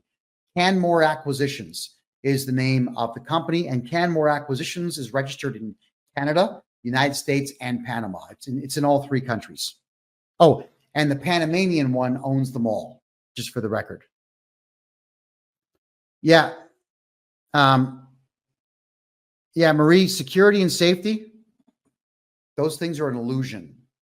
You always have to be forever vigilant. Enjoy the comfort while it's there, because it may not be there tomorrow. So you've always got to prep for it. And as soon as you know that your comfort levels are going to be gone, you have to make a complete and severe adjustment in your life to be able to retain that. So that means you're going to be uncomfortable for a short while before you go back to comfort. Don't be afraid to fix what's wrong in your life. Rocket says, laugh out loud, Kevin. You don't know how many times I want to call you and have my wife listen. She would freak. All right. Well, set a meeting up. I'll tell her everything she needs to know. I'm in. User 96. Doesn't the ownership change triggers a capital gain or welcome tax? How much do you sell it for? No.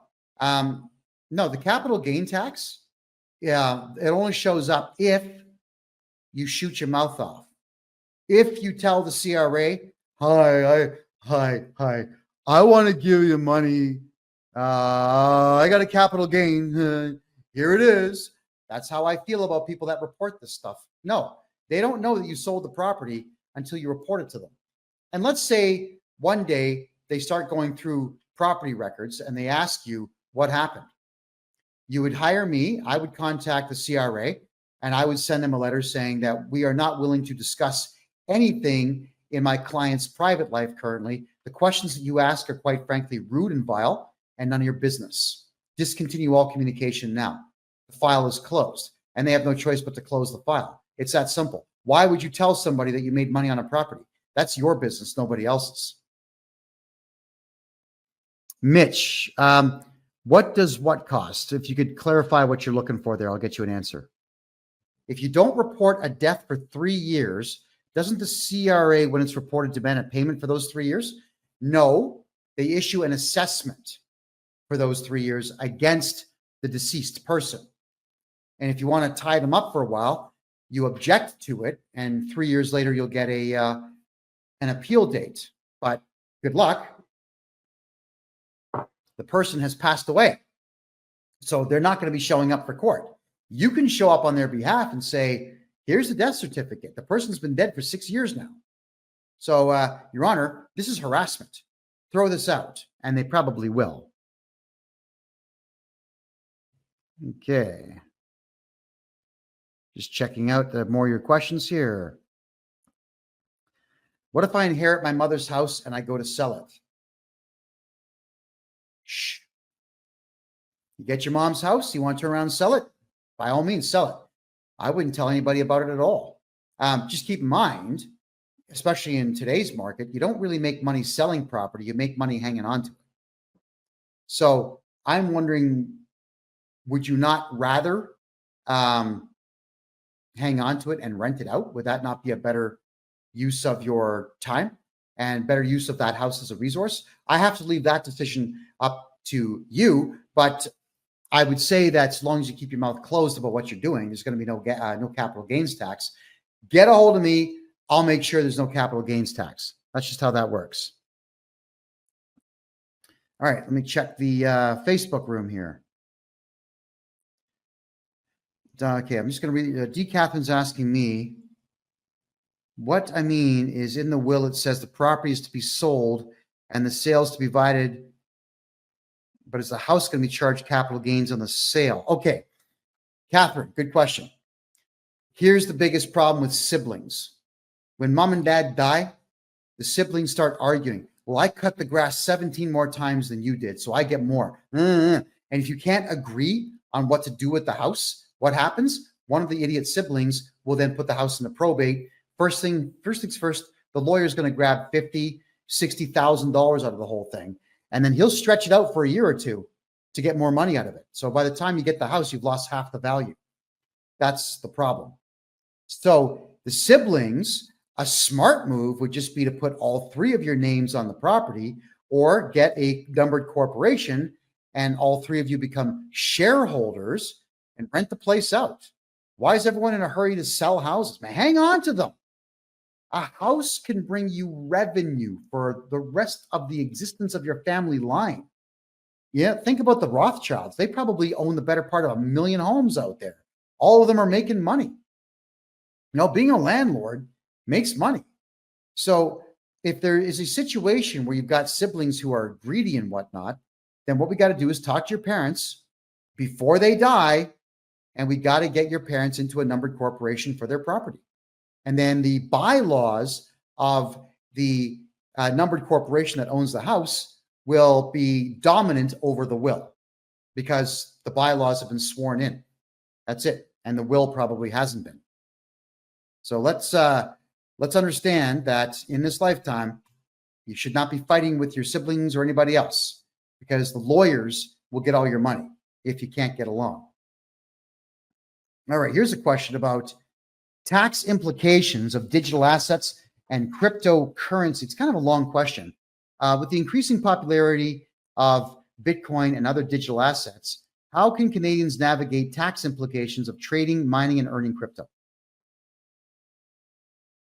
You shut up about it. Quiet. God.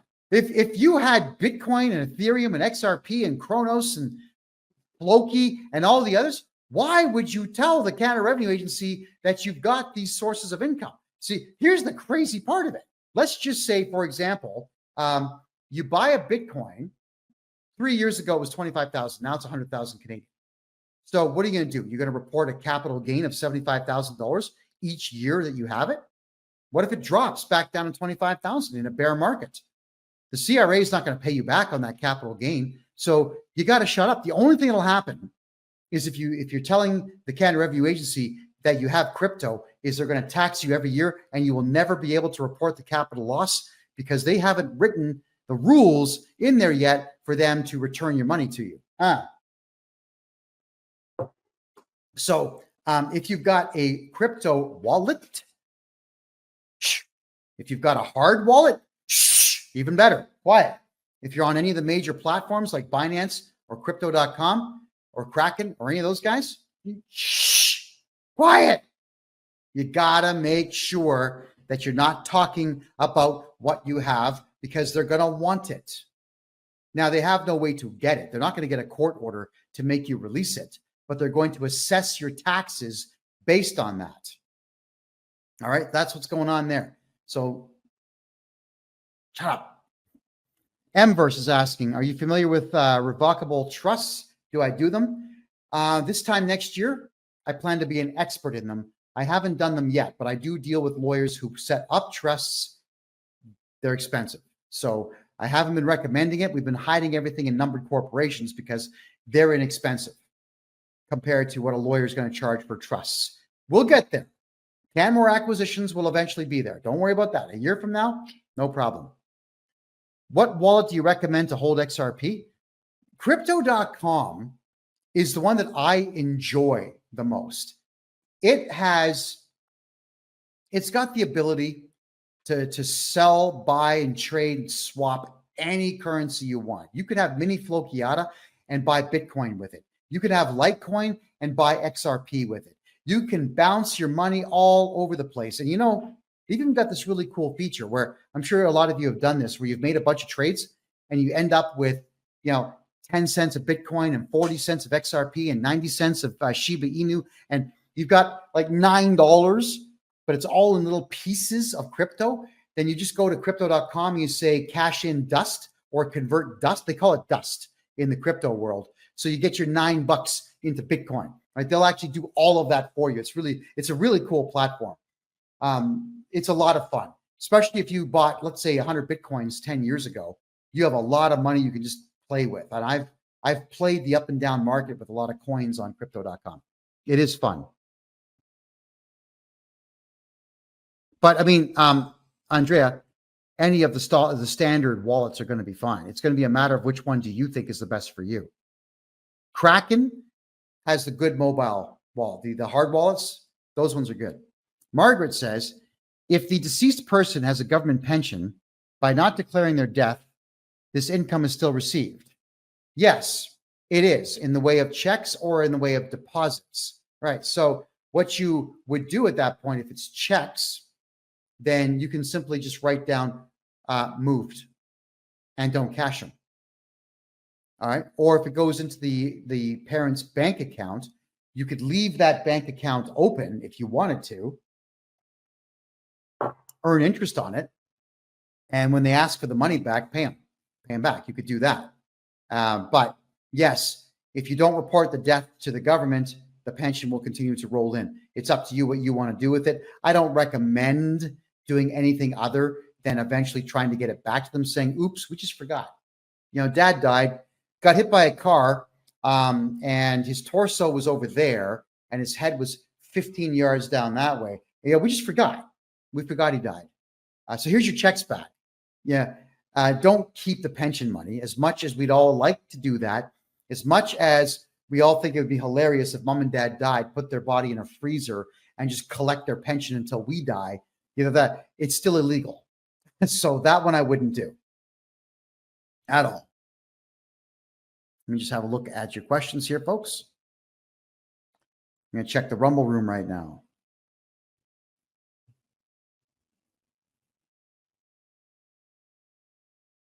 I'm just looking at, okay, so it seems on Rumble, looks like people are talking to each other. There's no real questions there. Let me have a look at the questions here. Will it affect your XRP value if crypto crashes if you're holding on crypto.com? No, if crypto crashes, doesn't matter where you're storing your crypto. If it crashes, it crashes. It goes to zero. I mean, it's dead at that point. I've had some currencies that have gone to like 0.00005. I've had that happen to a couple that I've invested in. You win some, you lose some. When these new coins show up, maybe they go up, maybe they don't. And sometimes, for example, I remember, it was called Mini Flokiata.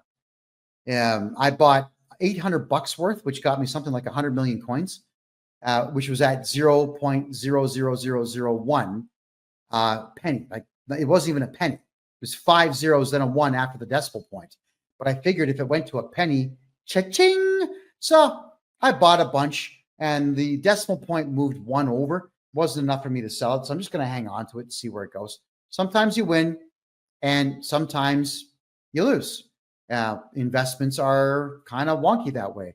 The only real stable ones in the world are real estate, because everybody wants to have a piece of land somewhere. Alrighty. So I got a question here. How does the Canada Revenue Agency tax different sources of income? By issuing threat letters. Your sources of income could be the following: a job, a part-time job, a contractual employment position, commission sales, theft, dealing in drugs, like illegal activity. All these things could be income. Don't do illegal things. I'm just saying you can get your income anywhere. And if the CRA knows about it, they'll definitely want to tax it. There was a while back in the 80s, there was one, I can't remember his name, but there was a politician that went around interviewing prostitutes in Toronto and Montreal, trying to get them to pay income tax on their money. And he was trying to sell it to them, saying, think about all the benefits you would get. You would get a pension when you grow up. Thinking, pension? Oh my God, are you kidding me? No. Oh. So the CRA will look for any way at all to be able to tax what you have earned, but it's all done through threats. So the question is elongated here. Many of my friends are asking how the CRA treats different types of income, such as employment income, investment income, capital gains, and rental income. The truth is they categorize it, but it doesn't matter. To them, it's all the same. It's income. What they do is they add all these titles to it because they want you to think that you are somehow obligated to give it to them. So on the tax form, they've got all kinds of crazy things like other income. And that's where you would put down things like prostitution and gambling, if you were so inclined to do so. So that they want it from anywhere. They don't care where they get it from. They want you afraid of the process enough to snitch on yourself about every income source you have. That is what they want from all of you. All right. So let's think about protecting everything you've got. And let's think about having me do your taxes so that we don't have to stitch on yourself about every little thing, especially if it's not even income. I mean, in some cases, there's a lot of folks out there, they get $10,000 given to them as a gift. And a bad accountant will say, oh, you got a gift, did you? All right. You got married and someone gave you a gift of 10 grand. Oh yeah, we're going to put that down because I don't want to lose my license. That's what they'll say. It's crazy. No, you don't want to declare gifts. Those are yours. You keep them. Speed Up says, what do you do with the letters? If you're referring to letters from the CRA, you definitely want to reply to everything. Whenever they send you a threat, you have to send your own threat back. I know exactly what threats to send, so you can hire me as your agent to deal with your tax issues for you. Rocket says her family just went through a death of the mother, but it's already in probate. Well, you can get something out of probate by simply telling the lawyer, dude, it's over. No more probate. We didn't hire you. We didn't ask for this to happen. Quite frankly, I don't know how you did it. Call the police. File a complaint saying this individual here is ripping us off. He's committing fraud over 5,000. Lawyers are grabbing all kinds of houses out there and sticking them in probate. But the message is for all you adults out there, find a way to get along. Arguing about who gets what is really stupid. Here's the deal. Do you really think that your life is going to be so much better if you get $8,000 more on your parents' house when mom and dad die? Honestly, because you did what? Because you're the one that fixed mom's garbage disposal, so you should get $8,000 more? Come on, man. Yeah, it's amazing how people just can't be happy. They cannot be happy. with what they get. Everybody wants more, more, more, more, more. And in a lot of cases, it's not even that they want it because they're greedy. They just don't want the sibling to get it. It's about, let's see if we can sabotage this whole thing so that he doesn't get it. It's ridiculous. Get along. All right. But you can get rid of probate lawyers, and you should. Oh, okay. So do I deal with the Quebec government in addition to the CRA? Very difficult. But what we will do is we move the ownership of your Quebec properties into provincial corporations elsewhere, like Ontario or Alberta. Once we do that, then the property, aside from property tax, is no longer subject to the same rules and laws. Quebec is a messed up place. It is as Hitleristic as you can get when it comes to the provincial sales taxes. I would never run a business in Quebec. I would never register any government documentation in Quebec because the province of Quebec, they just rip everybody off. Albeit Montreal and Quebec City used to be beautiful. They used to be party central within Canada. They used to be great places to go. That is no longer the case. And the Quebec government does not really do anything to bring more revenue into the province. They don't exploit their forests. They don't exploit the amount of sunlight that the province of Quebec gets. Like solar and wind would actually do well in Quebec. Those technologies normally don't do much, but they would do well there. And the Quebec government doesn't do any of these things. There's even what's that? It's where you put generators. They're long cables, and they ride up and down on the ocean waves. I forget what that technology is called, but the wave of the ocean generates power. And the St. Lawrence River, especially through Montreal, is very fast moving, and it's very rough. And it could also generate power by having those elongated cables with the generators on them. And the Quebec government's not doing that either. The Quebec government's not doing anything to make money except for stealing it from everybody who's there. I would get out of Quebec if you're in Quebec. Yeah, it's crazy. Just going to head back over to the Rumble Room. Okay, question. If you stop taxes coming off your paycheck, would you have to come up with an amount to pay at the end of the year? No. No, again, there's no law that says you have to give them money. Not a one. And if we do your taxes properly and we get you all the appropriate write-offs that you're allowed to have, vehicle, if you're using your home for business, we can write some of that off. If you're using your vehicle for business, we can write some of that off. It's all kinds of things that we can simply write off. Medical expenses, legal expenses, your accounting expenses. We can write all these things off. Let's get your income down as close to zero as possible. And then we just send in your tax returns, because what we do is legal. If all your write-offs are legal, then we submit them. And the CRA is going to be hard pressed to say no to them because they're going to be factual. That's how we do it. So even if you have a 9-to-5 job, should you still have an incorporated company set up? Yeah. Yeah, you should, because you can use that as a holding company and put all of your money into that corporation. And if you have a 9-to-5 job, you got to be talking to me about all the write-offs that you're allowed to have, which are many. You'd be amazed how many write-offs there are, even if you're on a T4 in Canada. I don't know if the same is true with the IRS in the United States, but there's a lot. You can actually ask your employer to stop taking taxes. Yeah, you can ask anybody anything. I mean, you could ask me to shave my head. I'll decline, but you can still ask. You could ask your boss to stop using the T4 for you. In some cases, you could say, hey, boss, do me a favor. Fire me. Discharge me from this job. Fire me and hire me on contract, because you've got a numbered corporation now, and you just write invoices to your boss, and your boss is going to save tens of thousands of dollars every single year. If you have a company and you're not willing to have robots doing all the job, you want to pay people to do the job, great. Be fair with them. and let them write everything off. Let them have numbered corporations. Put everyone on contract. Forget this T4 nonsense. There's no law. There's no law. There is no law that says an employer must use a T4. Employers choose to do that. Okay, everybody? They choose to do that.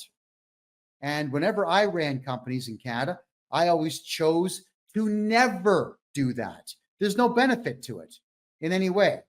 There was going to be a lot of money I would have to spend in order to write those T4s for people, something I'm certainly not willing to do. So no, I would never in this lifetime do a T4 if I was an employer. You can always give it a shot. There's no harm in trying to get someone to, I guess, see the light. Just present it to them saying, hey, boss, check it out. I'm going to save you $36,412 per year every single year.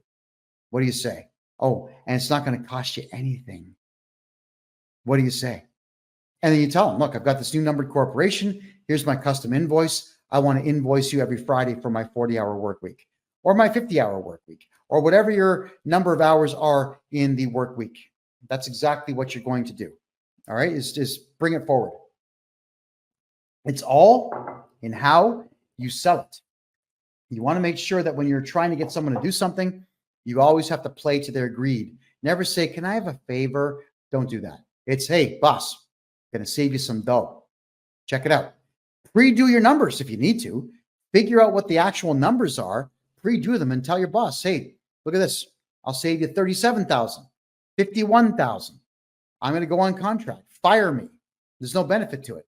The only time I would say don't get fired in that particular fashion is if you have full dental coverage, full medical coverage, full everything. In which case, get veneers done, get everything done you need to get done on your mouth and on your kids' mouths, your spouse's mouth, get all that stuff done, then ask. Take advantage of the company plan if it's there, because those things are used as a I guess a way to get in better talent. And it works. It absolutely works. But I would still rather pay for my own dental. If I was, let's say, being paid $200,000 a year to do a job, if I'm on a T4, I'm going to lose about $90,000 to the government, plus all the extras that go with it. Or, I just keep the $200,000 and I can afford anything. Because even if I've priced things out. If I got, like my teeth aren't bad, but if I got brand new veneers covering my teeth right now, I could get the whole thing done for $6,000. So I'd rather just not pay tax and not have dental. Just pay for my own dental. I'm fine with that. What about nonprofit organizations? Power Love, what about them? If you could expand on your question, please. I'd like to address that for you. All right, here's one. What's the deadline for filing my taxes? What happens if I miss it? April 30th. What happens if you miss it? If you didn't make any money, nothing. If you're at the poverty line, nothing. So it doesn't matter. What happens if you miss it or you're going to miss it? You fax them a letter telling them that you have brain cancer or your cat's got cancer or your pet snake's got cancer. Somebody's got cancer and you're dealing with it. I need an additional 90 days, and they usually will grant it to you so long as you let them know in advance. So the penalties for filing late only exist if you're not using me as your accounting specialist, okay? That's how it is. Most accountants will just go right ahead and write the penalties in for you because most accountants suck. They really suck. How do I maximize my tax refund? Okay, there's a bit more to it. It's a bit scrambled. Hold on. Okay. Should I be contributing to RRSPs to reduce my tax? No, never. The Registered Retirement Savings Plan in Canada, this scam, I was a kid when this came out. It's a scam. All right. So what they do is they tell you that you can put money into your RSP and save a little bit of tax each year. But then when you take it out at retirement age, they just tax you on all of it. to the tune of 48%. Why would you bother investing in something that's not an investment? And the part that really gets on my nerves the most is that the banks who hold your RSPs or the fund companies that do, they actually will hold your taxes back on that particular day, the day that you cash them all in. Now, there are ways to cash in your RSPs and get about 30 to 40% tax reduction. I know how to do that. It's not easy to do, but it's worth it for you to do. So if you ever want to get some savings on that, let me know. Do not get into RRSPs in Canada or GICs. Forget that nonsense. Buy Bitcoin, buy XRP. You'll make a lot more money on that stuff than you ever will on anything the Canadian government has issued in the way of a savings plan. It's all a lie. It's a lie. Just like tonight's show is called, we got acts, laws, and lies. So we've covered acts, we've covered laws, and now we've covered lies. That is all that they do, is lie to you, to frighten you into giving them money for nothing. Speed up. How do you contact me? Could everybody please put my website address right now in the chat room right here on TikTok, please, so that our good friends can get a hold of me and get their taxes brought down to zero where they should be. What should I do if I make a mistake on my tax return? Call me. We're going to look at the mistake, scrutinize the mistake, and refile your taxes. You could refile your taxes back. They say it's only 10 years, but if you do it my way, you can go back as far as 15 years. You can look at all the mistakes in your tax return, every mistake that was made, and resubmit the correct version. Because the CRA, heaven forbid we give them incorrect information. Oh my goodness. So if you're coming to me to get your taxes done, in a lot of cases, I go back 10 years and I fix every mistake that was ever made by the previous accountants or sometimes yourself.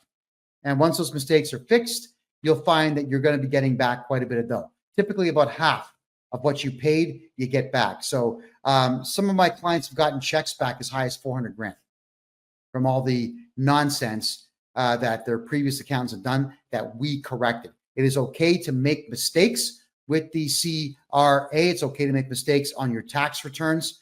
Hire me, and I'm going to fix them all right up. Wow. Well, that's a lot of great questions tonight, everybody. I want to say thank you very much for all your questions. This is the Real Estate and Money Show, where we talk about real estate, money, and taxes. I know tax season's coming soon, so we're going to be covering a lot more to do with taxes. Thank you for the heart. Than we are real estate right now.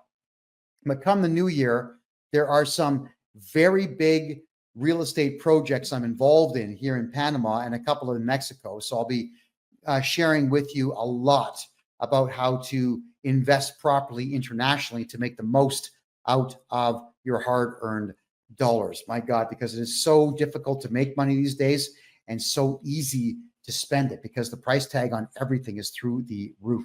And it's all artificial. It's all by design. And it does nothing but hurt we the people. So let's fight back a little bit by getting me to do your taxes for you.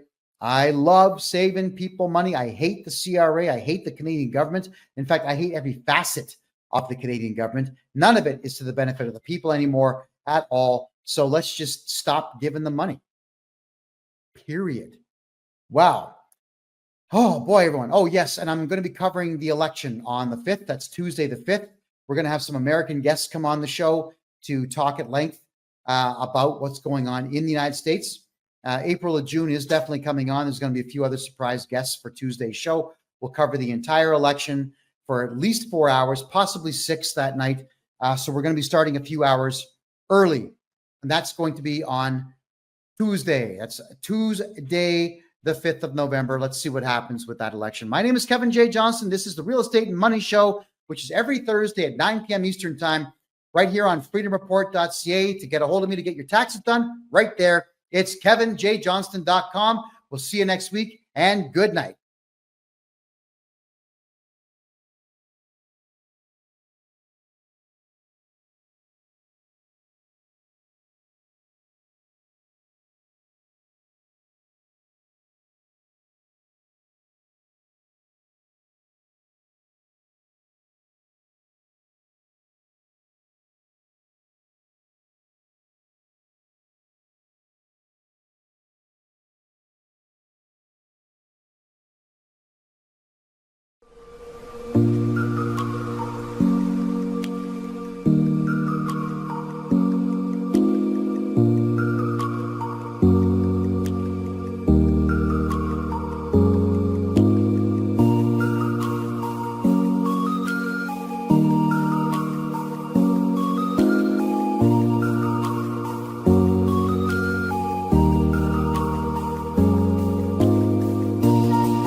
everybody, Kevin J. Johnston here. I am on the roof of this amazing place with this amazing city behind me here. Yeah, that's downtown Panama City. For those who think that I'm in a third world country, well, very not, as they say. I'm standing on a rooftop of a condominium down here that has been built with gentrification in mind. The neighborhood that I have just to the right of me here, or my left, your right, is called Casco Viejo. It's the most expensive land in Panama, and just a little bit over this way is what's called El Chorrillo, which is the cheapest land in Panama. But the whole area is being completely rebuilt. So this condo is right now, well, to buy it is the perfect time to do so, because the whole town is being gentrified and the value will skyrocket. Whatever you pay $170,000 for today is going to be worth at least $1 million in 5 years when the rest of the area follows suit. And speaking of condos, that is the point of tonight's show. A lot of questions are always coming in on this being the real estate and money show with me, Kevin J. Johnston. Should I buy a condominium? Everybody is asking, should I buy a condominium? Well, yes and absolutely not. Both answers are correct, and I'm going to cover all of that now. If you're going to be buying a condominium in a place like Panama City here, or in some cases condominiums in larger cities, or even brand new developments in Mexico and El Salvador, the odds of the property value going up are incredibly high. Yes, that's right. For example, in Tulum, which is south of Cancun in Mexico, in the Yucatan Peninsula on the east side of the country, there's a brand new airport there and a lot of development. Now, right now, condominiums are selling there for about $80,000 US, and I suspect within 5 years, because now that Trump's in office, a lot more money is coming into Latin America and the United States, not necessarily Canada. A lot of money is going to be coming in.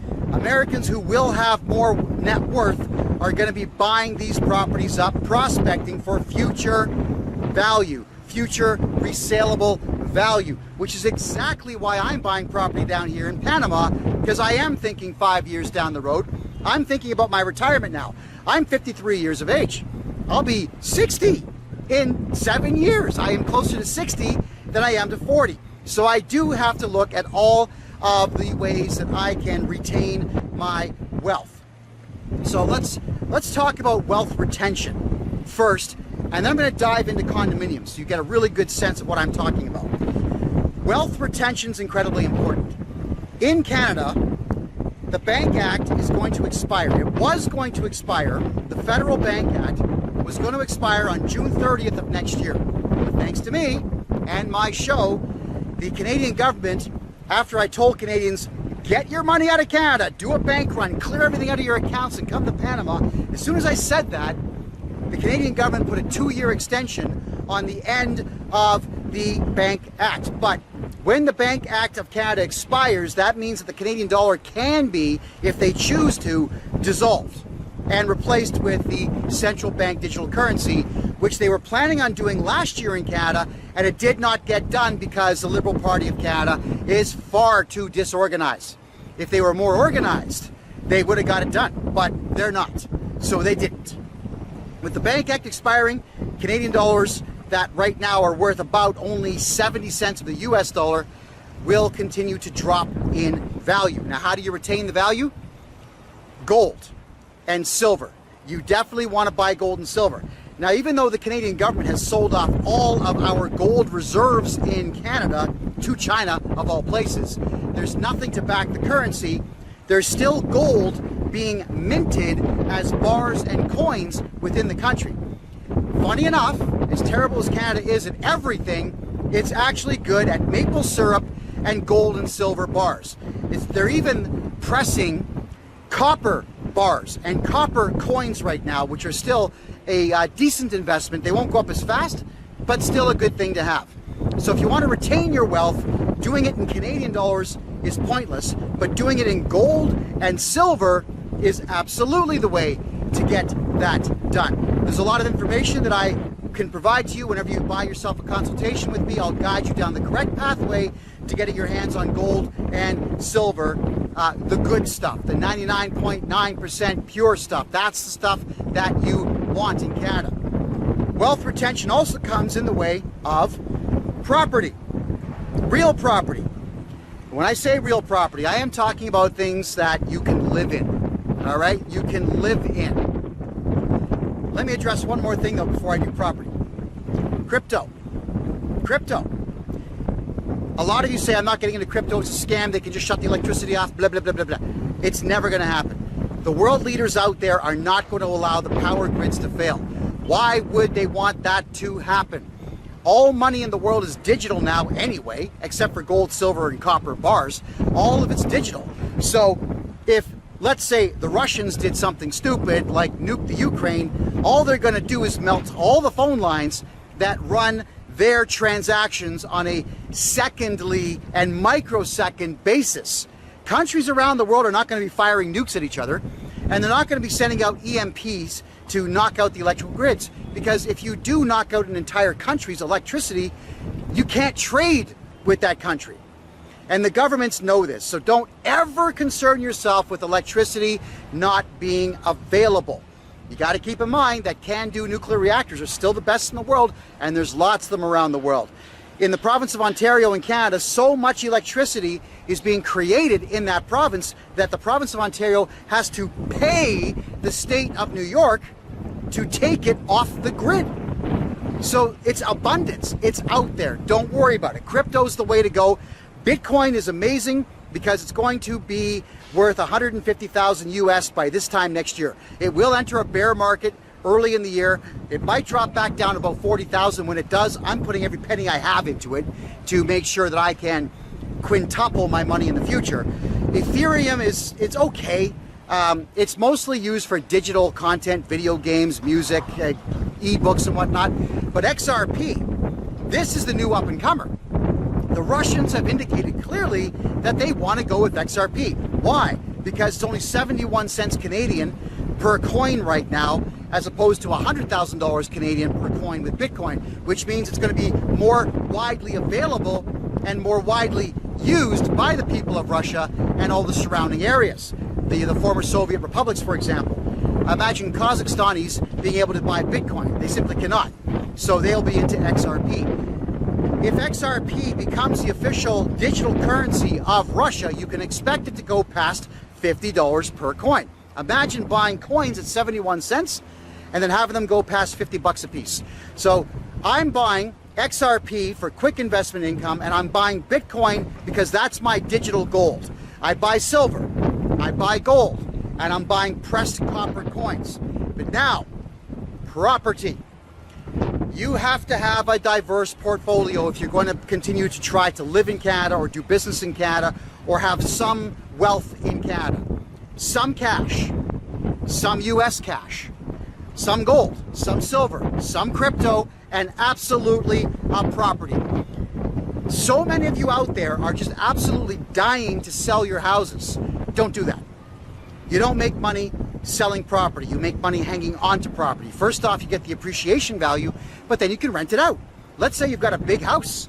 You could rent out not only the top floor, but the basement as well. You could rent the driveway out to somebody who wants to park a car. You could rent your backyard out for anybody who wants to do storage. Let them build a shed in the backyard and let them store your stuff. If you have a garage, you can make that an apartment. Make an extra 800 bucks a month on that. Make money on your property. Don't liquidate it, because what happens to the cash after property becomes cash? It doesn't go up in value. Canadian banks right now are paying 0.01% interest on money. In downtown, right here in Panama City, there's 52 major banks. I made a presentation to the mayor of Panama showing him how the banking system in Canada works, and they all just lit up. What? For $1 million in the bank, you get 0.01%? Put $1 million in the bank here, you get between 7 and 12. Holy smoke, you can make $70,000 a year just in interest, and then let it sit and compound it. My God, Canadians are getting ripped off big time. So you gotta have property. You wanna hang on to your property, but you wanna buy houses, farms, or vacant land. I cannot stress enough about the condominium market. I will talk about Panama shortly. I want to talk about the Canadian condominium market, and I want to talk to you about it so that you fully comprehend where I am coming from. It is absolutely urgent that you understand precisely what I am saying to you now. Condominiums in Canada are the stupidest thing you can buy. It's dumber than buying a car. It's dumber than buying a cup of coffee for $5 when you can make a cup of coffee for 8 cents at home. It's that stupid. In Canada, condominiums are not freehold. Freehold means you own the unit, you own the little piece of patch of grass or whatever around it, you own it. In condominiums, you never actually own it. It's more like a long-term lease. So you might drop $500,000 to have your name on title on a unit, but you don't own it. The condo corporation that owns the building actually owns your unit. And they can, if they choose to, kick you right out the front door of a unit that you own. We saw this done during the fake COVID nonsense, where landlords would say, put a mask on when you're in our elevators, or actually it's the condo groups, and people would say, no, there is no pandemic, I'm not wearing a mask, only to be banned from the entire building. Yeah. So imagine dropping $500,000 on a condo and being banned because some crazy security guard doesn't like your choice to wear something on your face or not. Also, the fees. Let's talk about the fees with Canadian condominiums. The first thing you're going to be paying is your mortgage. That's big. A $500,000 mortgage right now is probably going to be about $2,700 to $3,300 a month in mortgage. Property tax, yeah, you have to pay property tax in Canada. You're in the sky. You're in the air, but you still got to pay property tax just like a house. Because the city is going to say, well, we have to run water and there's sewer and we got to run electricity and blah, blah, blah, and we got to clear the roads. Okay, a little bit of that is true. But the property tax that's being charged right now on condominiums is equal to smaller houses, especially if you're in Toronto and Montreal. Condo property tax is higher than houses on the east coast of Canada. Double what you would find in places like Maine and Massachusetts. Think about that. Then you've got the maintenance fees. That is correct. And the maintenance fees are monthly, and it's whatever the condo corporation decides that they want to charge you for that space. You're in the air. The maintenance is supposedly supposed to cover janitors to clean the place, keeping the elevators running, keeping the lights on, keeping the pipes clean, keeping the AC running, keeping the heat running in the winter, snow removal in the winter in the parking lot, salting the parking lots in the wintertime, cutting the grass, growing the grass, installing Lord knows what in the way of toys for kids outside. If there's a pool, which many don't have, the maintenance on the pool, they'll tag you for everything they can. And I have just recently had a family member come to me saying they found a condo that they absolutely adore, and we went through it. It's 1,000 square feet. It's got one bathroom in the whole place. Imagine a 3-bedroom place with only one bathroom. You're not allowed to expand the closets into another bathroom. They won't let you do it for whatever the reason. The maintenance fees are $1,000 a month on this place, and the property tax is $3,000 a month for a garbage condominium. And the way that they were laid out in the 70s was awful. It even has parquet flooring. You remember that stuff? That's the stuff you're supposed to shovel up and throw in the fire, burn that stuff. I can't stand parquet flooring. It's not even fit for gymnasiums anymore. So there is no value in a condominium. $12,000. Oh, one more thing. A lot of times these condominium corps, they will put the Canadian goods and services tax on top of the fee. In Ontario, where Toronto is, that would be an additional 13%. So the maintenance fee is $1,000 plus $130 in tax, plus the property tax, plus the mortgage, plus the parking space for $100 a month you got to pay, plus. It will be the better part of $3,000 a year for electricity in a place like that in Toronto. It's going to be about another $3,000 for gas, for the gas-powered heater in there. Then you've got your $70 a month for water. It is absolutely crazy to even consider buying a condominium anywhere in Toronto. Now, if you think that condominiums are not like that anywhere in Canada, you are wrong. They are absolutely like that in every single Canadian city. All the fees that you have to pay are just not worth it. The only time you ever want to buy yourself a condominium in Canada is when they do the pre-sale before ground has been broken. Now, I did this once in the past where I had to put a $20,000 deposit down on each unit. I bought 5. Then the following year, I was asked to pay a maintenance fee of $5,000 for each one, which I did. Then I turned around just as ground was broken, and I sold 2 of them, and I doubled my money on them right off the hop. I held on to the other 3 until the building was complete, and I tripled my money when they were finished. I wasn't planning on living in them, and thinking back, I probably should have held on to them because they would have been paying me rent for, I guess, 12 years now. They would have been paying rent. So it's a lot of rent money that I threw away. But at the time, the economy wasn't very good. Jobs were scarce. I needed the money, so I sold what I had. I, of course, don't regret it. I just resent that I couldn't hang on to them. So, condos. If you're not going to be in the flipping game, then you got to walk away. A lot of times with condominiums as well, you can probably get them on a good deal, but they're just not worth it. It is very difficult. Before you buy a condominium in Canada, you got to talk to the condo corp group, and you got to find out what the rules are going to be for making modifications to the inside. In a lot of cases, you're not allowed to modify without first getting a city permit, which you don't have to do for a house. And then on top of that, they want you to get their permit. So you got to sit down and drop a couple $1,000s for the board of directors to sit down and look at your plans and say, no. Then you can appeal that to the same people that said no for $2,000 or $3,000 more, and they'll say, no. Then you got to appeal it in the court. Why go through all that just to be able to replace the floor? Why go through all that to change the layout into something a bit better suited for human habitation, which most condominiums are just not. So they are not investments at all. They are nothing but a drain on your resources. The odds of you recouping all of your money on a condominium purchase in Canada are slim to none. The odds are very good you're going to lose money on them. Now, trust me when I say this one, I've worked on more than 500 tax files for clients this year, and out of that, over 50 of them bought condos and sold condos, and all of those people lost money on every single condo. Every single one. Because even the new builds, although they have warranties, good luck getting them to come back and fix anything that's on warranty.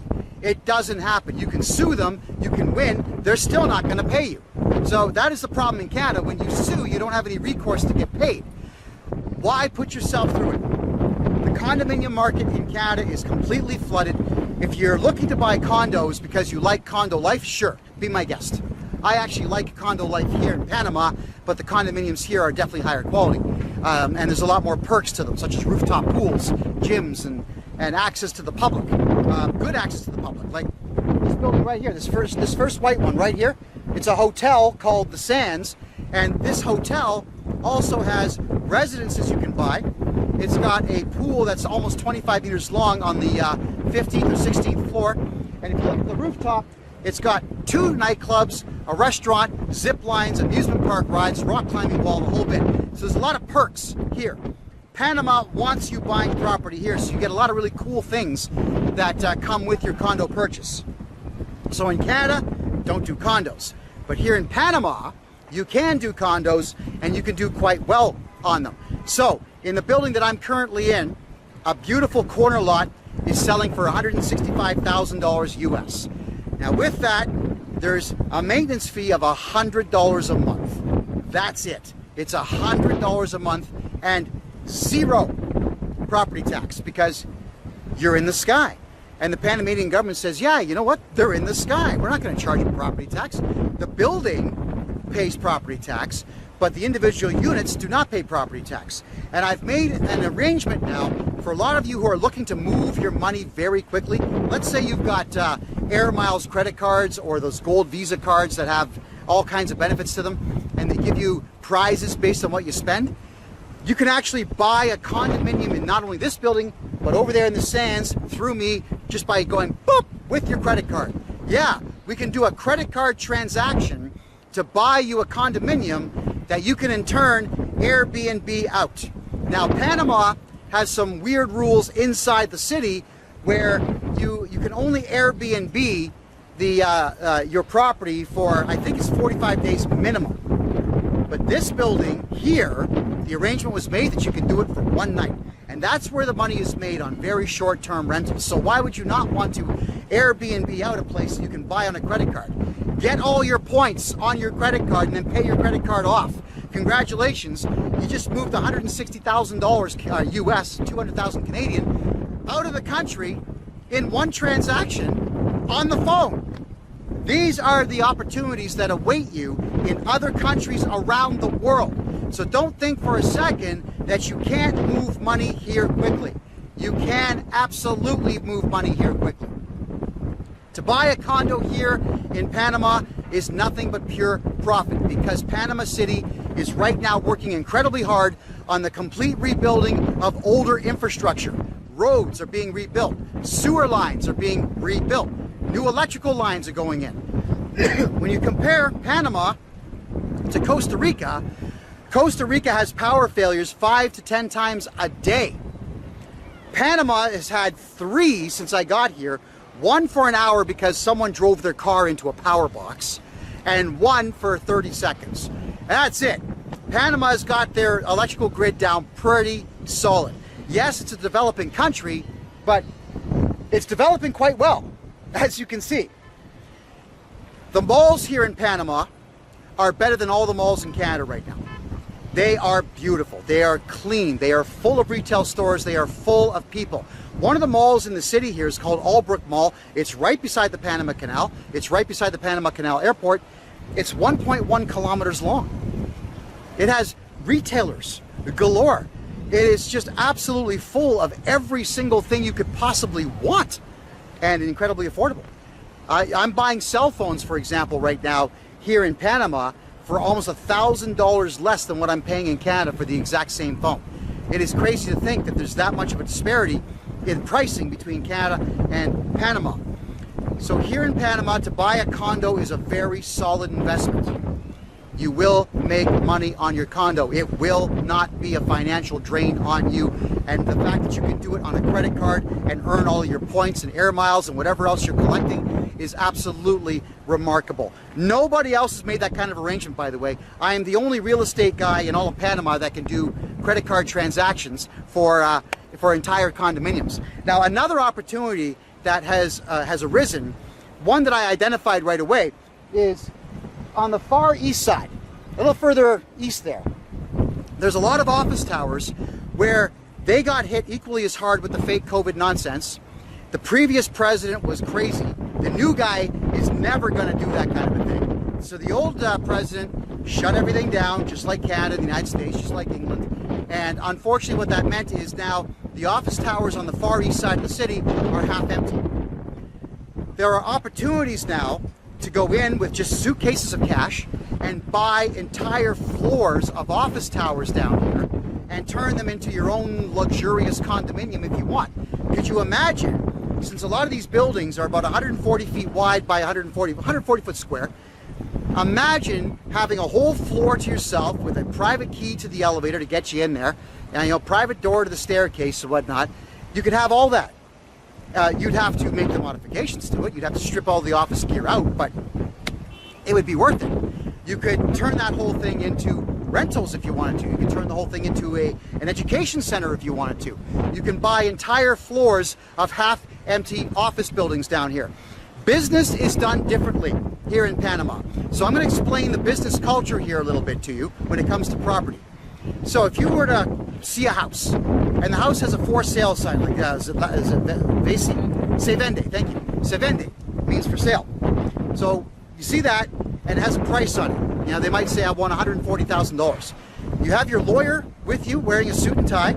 He's got a briefcase with paperwork, and you've got a briefcase, and I'll do everything through my translator. I'll say, hello, friend, hola, amigo. I want to buy your house, and I'll open my suitcase, and I'll have all $10 bills to make it look bigger. Because $100,000 in cash is only about like that. It's tiny. It's nothing. It fits in one hand. So you got to fill the suitcase up with small bills, and you'll say, I want to buy your $140,000 house. Here's $85,000. Now, and here's the lawyer to sign everything. And they'll say, okay, yeah, because to them, American cash is actually worth more than property. The culture has not evolved enough yet for them to look 20 years down the road and think about gentrification and think about the capacity to split their lots up into 2, 3, 4 lots and so on. These are things that we do in North America, but we've got, you know, a good 50-year head start in that type of a concept. So if you are looking to buy land here, show up with cash and your lawyer, and you can buy whatever you want for the price you want to pay. That's how it works. So if you want to do anything here, cash is king. It is very easy to get cash here in Panama, and it's actually very easy to open up bank accounts here in Panama. There's 52 big banks in this city right here. 52 big banks. If you want to open up a personal bank account, if you're a Canadian or an American, it's 950 Canadian dollars. It'd be about $725, $730 US right now. That gets you a lawyer and me walking into the bank with your paperwork, getting you a personal bank account. And we deal only with the top 20. We don't go to the really small ones. We go to the top 20 banks and get you the account that you're looking for. To get a corporation registered with a bank account down here is $4,000 US dollars flat rate. There's no tax on that. That gets the corporation registered, all the paperwork that you need, and gets you the corporate bank account open. Again, you can do all of this remote. That's what you're paying for, is to get it all done remote. If you fly down to Panama and walk in the bank yourself, they'll do it free, right? But you got to fly down and get it all done. You know, we can do it for you well in advance and have you start moving your money down here. And as for the corporate account, those are the best things on the planet to have here in Panama, because there is no courthouse in Panama that's going to do what the IRS says or do what Revenue Canada says. So many of you say, well, Panama's got treaties with Canada.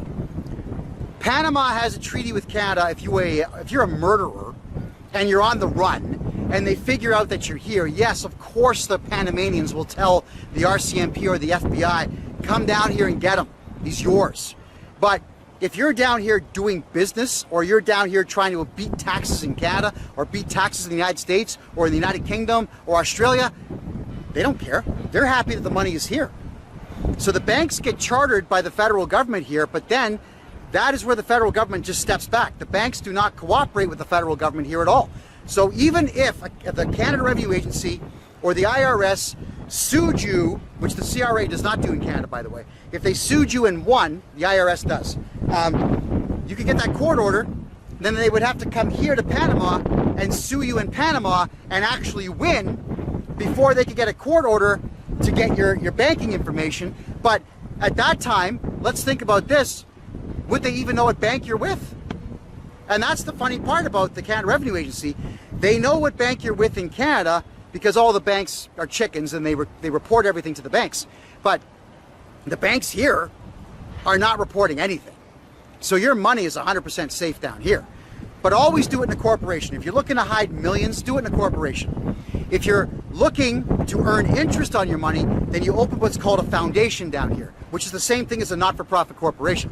A foundation acts as a holding company where you can have bank accounts that earn interest.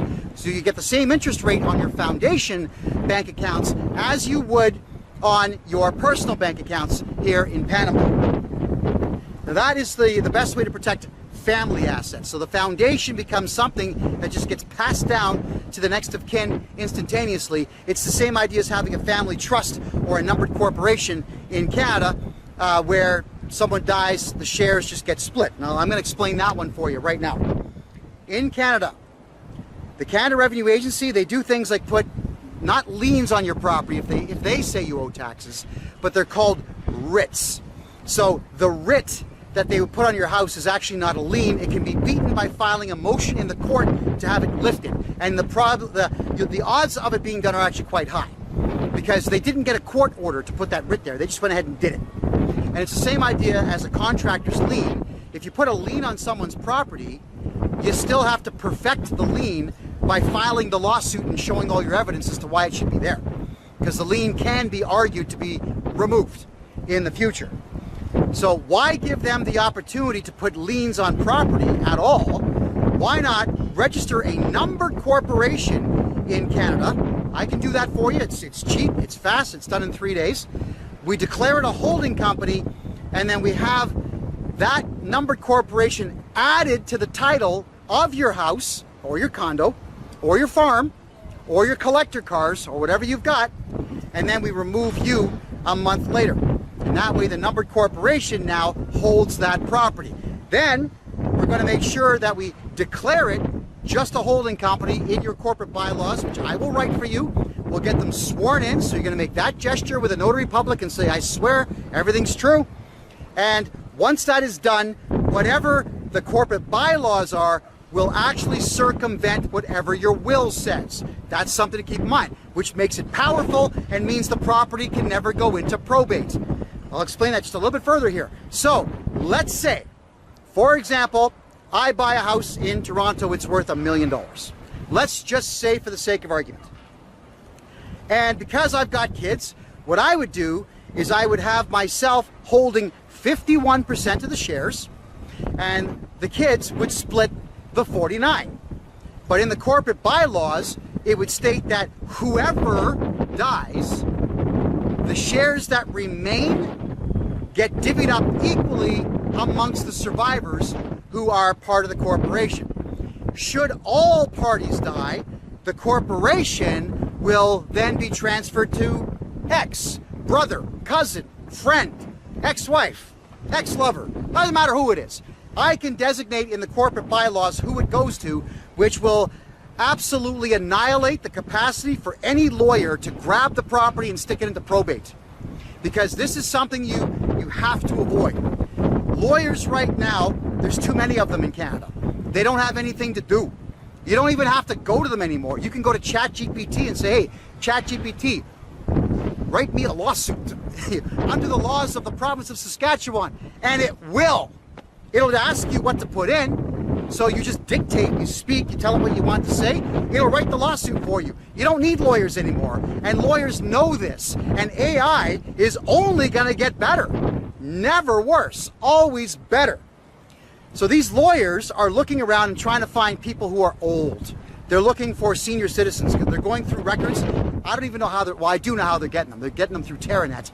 And they're finding out who is over the age of 75, 80 years old, and they're putting themselves down as the probate lawyer on that property, completely illegal, because the old guy or the old gal or the old couple that own that house, they're not hiring that lawyer, but the lawyers are lying and saying that they were retained for it.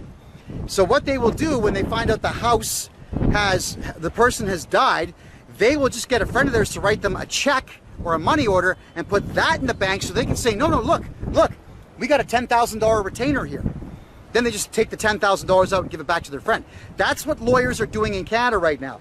So if you have your house or your collector cars, your gold, your silver, your priceless art, if you have all of that in numbered corporations, and your insurance that you have on these things is to the numbered corporation, then there's no way for a lawyer to sneak in and say, yeah, I'm going to put this house into probate. It's not possible. It can't go into probate. In the corporate bylaws, and this is where I guess a responsible parent would come in, the corporate bylaws can be as detailed as you want. So let's say you've got 3 kids, 2 of them are stellar, good people, they hold jobs, they invest well, they're married, they treat their kids right, they treat their spouse right, and you got another burnout who's on weed and on alcohol all the time, hanging out with drug kingpins all the time. So you can state in the corporate bylaws that the loser kid has a 2% share in the corporation with no voting rights and can only ever retain the value of 2% and only upon death of the entire group, provided that he's not arrested for the murder of those very same people. So that's where you can put rules in saying that, you know, my idiot 3rd kid who's a burnout, we want him to get an education. So he has to go get a university degree. He has to show the transcripts and he has to show his grades. He's got to show everything. He's got to hold a job for 2 years and make this much money and actually file taxes, although you shouldn't. But you can do these things to make them improve themselves to get more shares in that house. You can actually utilize the corporate bylaws to dictate all the terms of how the corporation runs. Because if that loser kid is going to be a shareholder, and he's only got 1 or 2%, even if you gave him voting rights, he can only vote 1 or 2%. So whatever you tell him to do, he can like it or he can lump it. There you go. So forget wills for houses. Forget all that nonsense. A numbered corporation for your house. Ideally, you want another numbered corporation for all of your savings and all of your money, because you can put your money there. These are not corporations that make money. So you don't need goods and services tax numbers. You don't need harmonized sales tax numbers. You don't need PST number. You don't need any of that nonsense. For if you got a collector car, let's say you've got a 72 Barracuda and a 69 Chevelle, and you got a 1905 Rio where you crank the engine. You got all these collector cars, and they're worth $5 million. You put those into another numbered corporation, separate the cars. And again, through the shareholders agreement, you could say, I have 51%. They can never be sold until my death, provided my death is not murder. And then dictate the terms of what these kids do with these cars. You know, you could even state that the cars can never be sold unless they get a certain value for the car. That the cars, if they are not going to be driven, must be put into a museum. Or you can dictate everything. It's your corporation, you dictate. Now, the kids can vote, they can outvote you after you're dead. They can do that, but at least what you're doing is you're establishing the rules of the corporation. You're keeping the government away from what you own, and you're also keeping these crooked, filthy, conniving, sneaky, nasty, vile, useless lawyers away from everything that you've worked so hard to get your hands on. When you're out there earning some more, it's yours. Don't give it away to these lawyers. Don't waste your money in Canada buying condominiums. Please don't do that. Don't waste your time even with townhouses, because you got to remember, if it's not what's called a freehold townhouse, you don't own it. You just don't own it. The condo group owns it. They will give you a difficult time about everything. The color of your curtains. If you put a Canadian flag or an American flag on the front, you can't do that. If your car has a loud paint job, you can't park a pink car in your driveway. It's worse than a homeowners association. This is the crazy stuff that people do because losers like to control the lives of others. If you don't want your life controlled, buy a house. Buy a house that has land, because you can always grow on the land. Eventually, one day, you could knock the house down and build two and sell both. You can sell a house to developers. You can't sell a townhouse to developers. So you always want to have the option to sell a place of yours that somebody else wants to just rip down and start over. Let them do it. Once they buy it, that's up to them. But please get your hands on something where the value is always going to be there. One more thing about condominiums I forgot to bring up. This is a very important one. Is sometimes the entire condo corp or the entire building gets sold to an outside group. Now, where do you think most of those groups are coming from? China, United Arab Emirates, Saudi Arabia, yeah, those countries there. India, yeah. These are countries that have awful cultures that are not wrapped around personal freedom and individuality. They do things their own way. And when they start doing things their way, they are no longer catering to your culture, to Canadian or American culture. They're catering to their own. Which means what? The value of the entire building drops, the maintenance fees go up, and the value of your individual unit goes up. And if you're trying to sell a place, there's a reality of called white flight, which simply means people of a similar culture, when they get infiltrated by another culture completely in their own area, they leave and they go find their own culture somewhere else. They call it white flight, but I actually call it cultural flight. That happens. And when white flight or cultural flight becomes a thing in a condominium, your condo drops. The value it goes down, but you're still paying all those ridiculous fees on it, perhaps even more. And I am not interested in having anybody out there telling me what to do with what I buy. It's my money. Get lost. Leave me alone. But in a condo, no one's going to leave you alone. And all these stupid videos that we have all over YouTube and TikTok now, where you've got, they call them the Karens. You know, the individual people, men and women of all ages, who start shouting at people that they don't recognize walking in the front door of the lobby of the building that they live in. You know, and the police have to get called. It becomes a big waste of time. Do you really want to spend your time around people that you don't know in a failing economy in Canada, hopefully a better one now in the States with Trump in office. But do you want to be around people that are angry because they're broke in a broke country? I'm sure that we can all agree that you just don't. The answer to that one is going to be a resounding no. I mean, here in Panama, I bought in a building where the vast majority of the owners are Americans, Canadians, Brits, and so on. So the culture is very similar. Panamanians staff it. So the security guards and the cleaning staff and the maintenance staff and whatnot. And you know what's awesome about Panamanians? They are eternally grateful for the jobs. Because when they're working for American, Canadian, white companies like this, well, then what they will do is, first off, they'll do a much better job because they want to keep that job. And secondly, they get paid more than the average does at a Panamanian company. Panamanians love it when Americans, Canadians, Aussies, New Zealanders, Brits, the French, whenever Paleface shows up with money, they absolutely love it because they know it's going to equate to jobs for them and their families. So I've been actually communicating with a great number of people here in Panama, and I'm telling all the young men out there, especially the ones who are under 20, learn English, because interpreters are going to get paid down here about 200 bucks a day. You know, I've got an interpreter that he comes with me whenever I go on business. So I'll call him the day before saying, be at my door. You got to get to my door. I want you there for 8 o'clock in the morning. I pay him 200 bucks. He drives me around for the day. He translates everything for the entire day. I mean, I buy dinner. He's a hell of a guy. And I get all the work done that I've got to do. But translators down here who don't drive around, that just do the translations, they're like 20, 30 bucks a day. All right? I like to pay fair because when I see someone who brings a lot of value to my life, I'll pay them for it. But you can get away with the lower budgets down here. Because in a lot of cases, a Panamanian family, the whole family only makes about 2,000 US a month, but they're happy because they can pay all their bills with that, and they can actually put some away for a rainy day.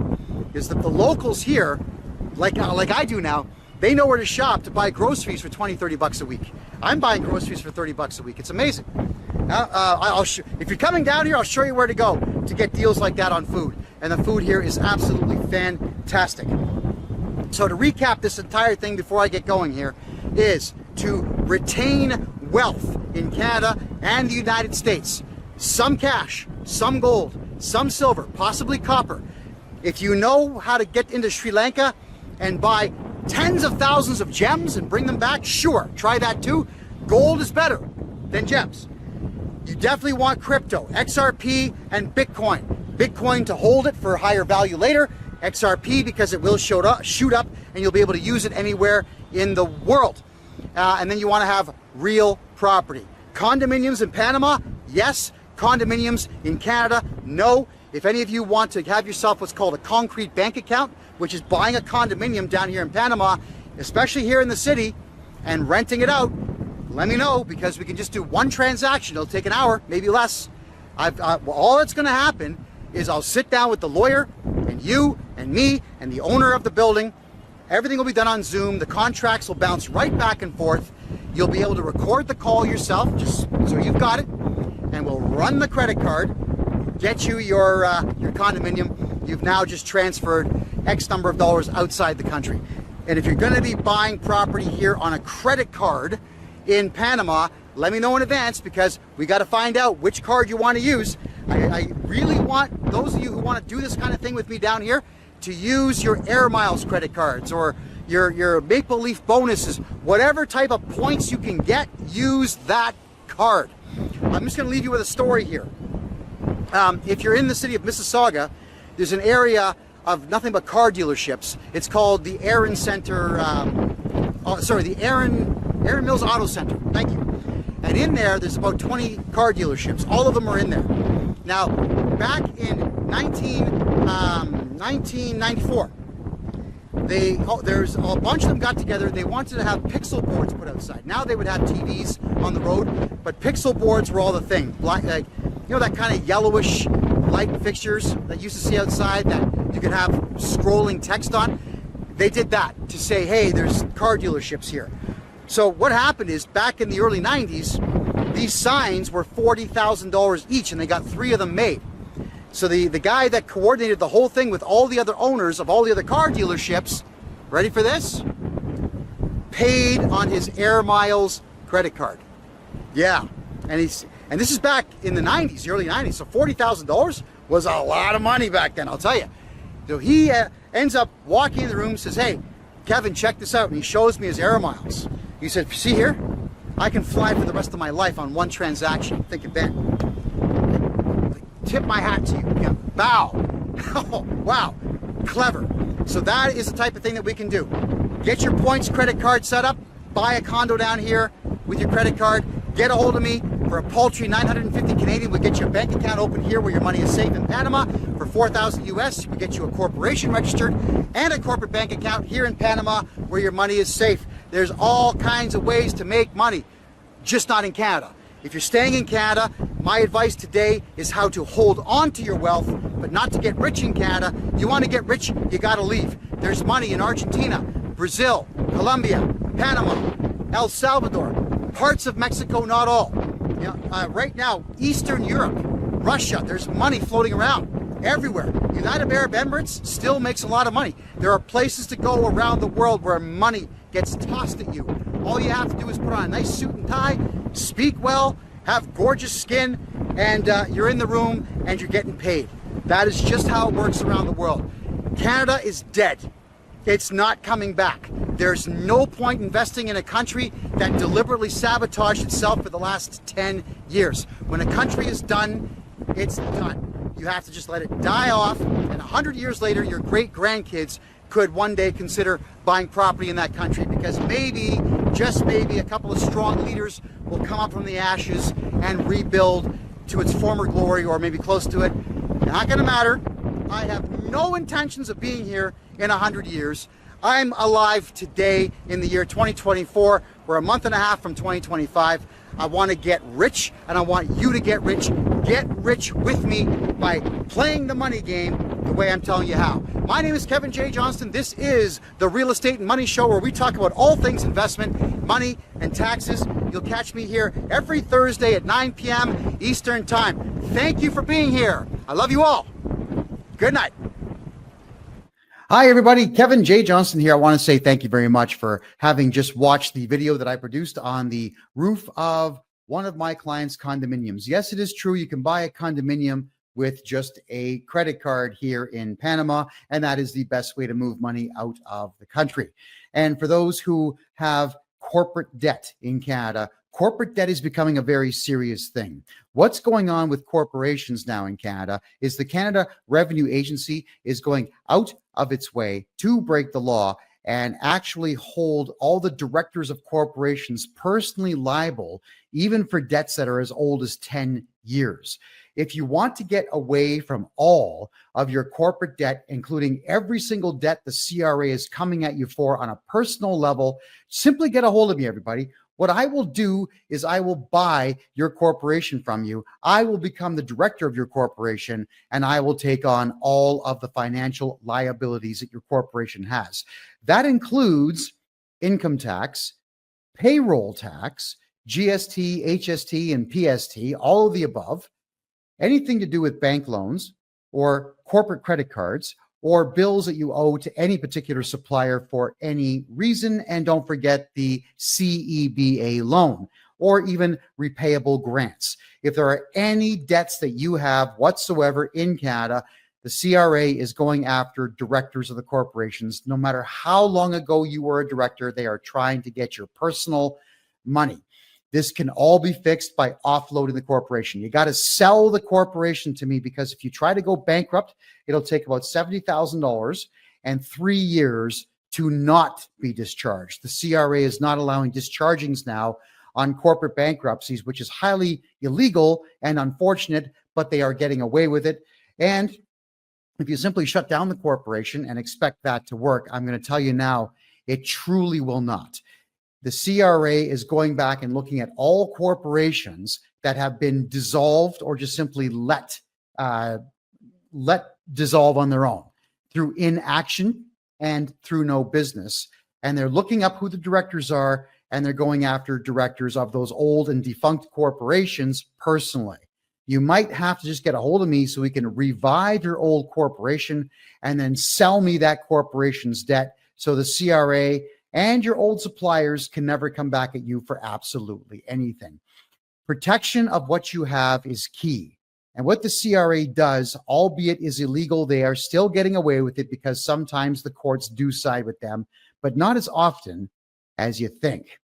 Once the corporation has been sold to me, you'll be signing a non-disclosure agreement stating that you cannot talk to the CRA about the corporation that I have purchased from you, which gets you off the hook completely. And I'll be contacting the Canada Revenue Agency and forcing them to prove that you had a corporate debt in the first place. That is correct. The CRA almost never has any records whatsoever of any of your taxes. What they have instead are assessments. And an assessment in Canadian tax law, if you could even call it law, is simply a guess. The Canada Revenue Agency has taken one wild guess as to what it is that you owe them, and that is what they are telling you that you owe. That is what they are basing all of their criminal harassment on, is a guess. And it's not even individual people doing it anymore. They are utilizing very poor AI software to judge what you have done in the past and to send you the according assessments to go along with what they think that you could possibly pay in the future. So if you were to have made, let's say, a $50,000 profit last year, they will judge you at about a $70,000 profit this year and tax you based on that. That is exactly what they do. It's all lies. It's all guesses. All of the numbers are completely arbitrary. And the only way for you to get around this is to have me do your taxes for you and then buy your corporation and take away all of that debt from you. The last thing that you want is to deal with the CRA. Let me deal with the CRA. Sell me your corporation right now. Get a hold of me right here at kevinjjohnston.com. I can't wait to sit with you for the hour consultation. If you do decide to sell your corporation to me, then I will refund the consultation fee because then we are doing a much larger scale of business. I want to have as many of you as possible no longer paying taxes in Canada, and I know exactly how to get that done. Starting in January, once a month, I'm going to have seminars on how to not pay tax, how to protect your capital, how to protect your properties, and how to protect your own money.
Good evening, everybody. My name is Kevin J. Johnston. This is the Real Estate and Money Show, which is every Thursday night at 9 p.m.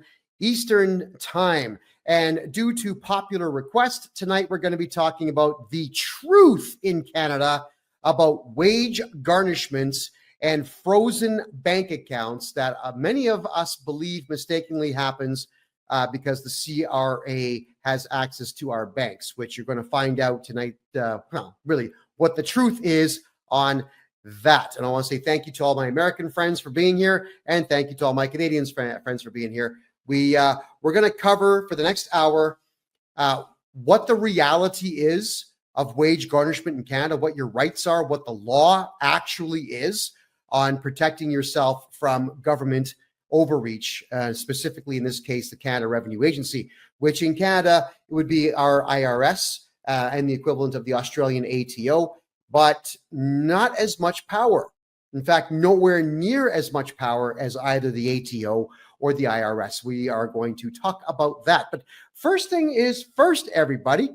Look what I found today, downtown Panama City. Yeah. The namesake of the former hockey player, Tim Horton. You all know that Tim Hortons Donuts in Canada was once bought by Wendy's and is now bought by some Indian guy, Singh, whatever his name is. So Tim Hortons has a location downtown Panama City. Have a look. There's the photograph right there of me taking a picture. I had no idea it was there. I was in a meeting today with a great number of people. I had a really good time today. Panamanians are very serious about doing business, which I love. And as we decided to just take a quick walk back, we bumped into Tim Hortons. You can see the twisty tower there in the background. That's called the F&F Tower. If you look in the background, you can tell by the reflection in the glass that I am not in Toronto. I am in Panama City. Now, there's only one Tim Hortons here, and I'll share this information with you. This cup of coffee here in Panama at Tim Hortons is every bit as terrible as it is in Canada.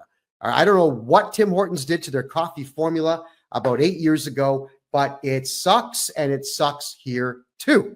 Now, something else to keep in mind when you're down here in Panama is there are a lot of local business folks down here, men and women that run their own local coffee shops, their own cake bakeries, cookie bakeries, whatever it might be.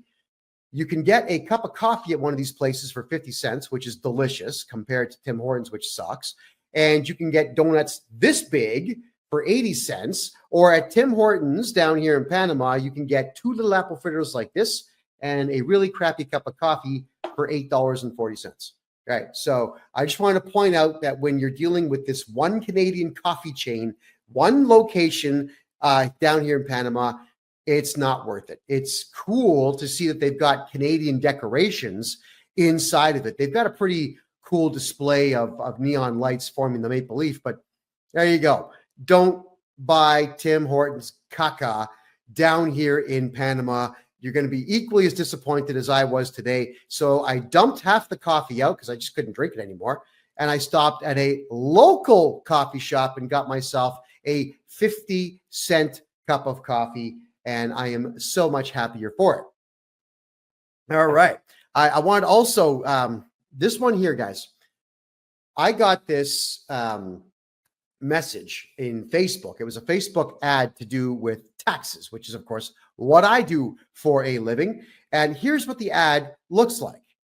It's from a company called Online Accounting LLP. It asks, are you 1, 2, 3 years behind on taxes?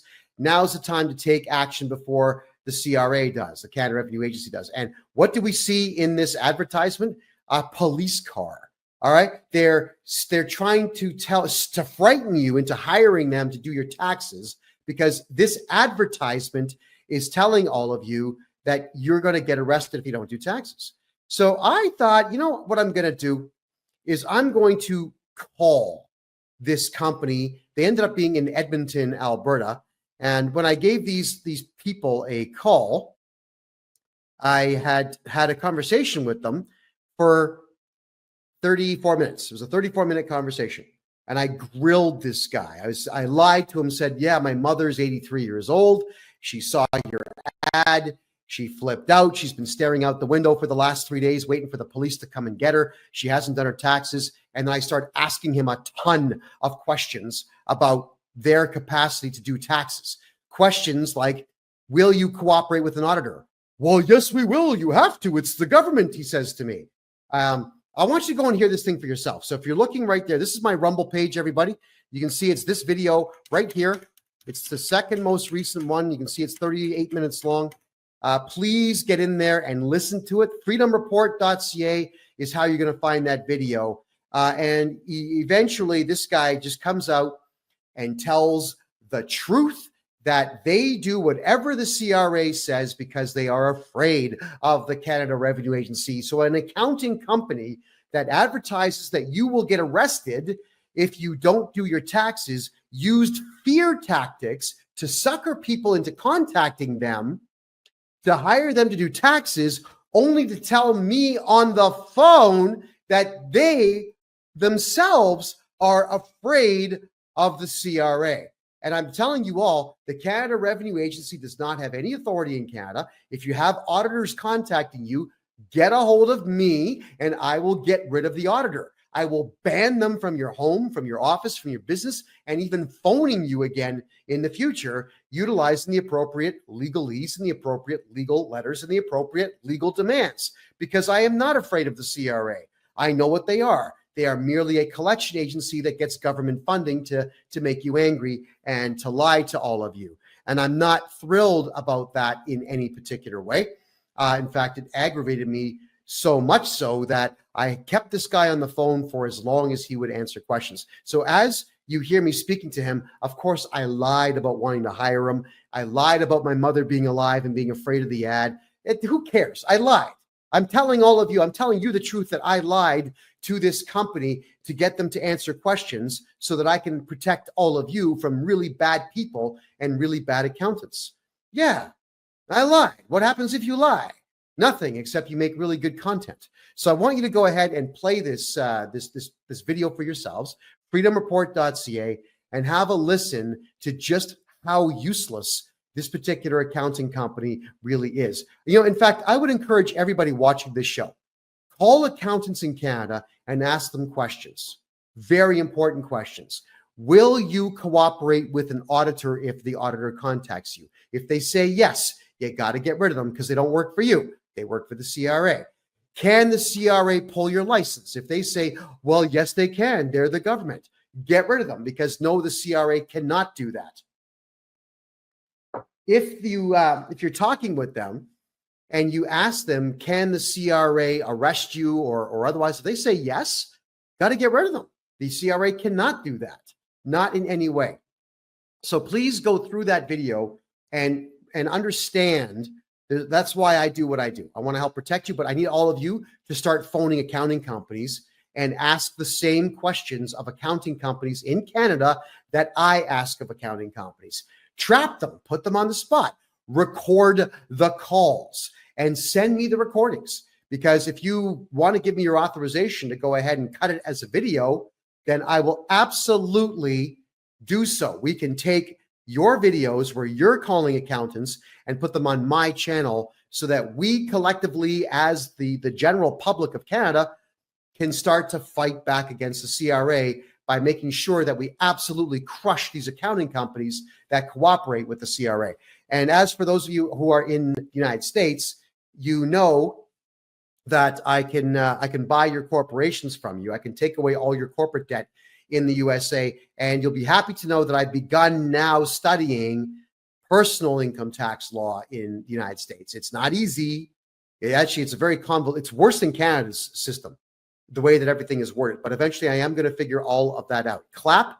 If the CRA seized your bank account and took your money, you got to get a hold of me. I'm going to repair your taxes for the last 10 years and get that bank account unlocked and get your money back for you. That is exactly what I do. I will go back 10 years and I'll find every single mistake that previous accountants have made, get you back your money. Now, tonight's show, we've got 45 minutes to review what is really going on when banks seize your money.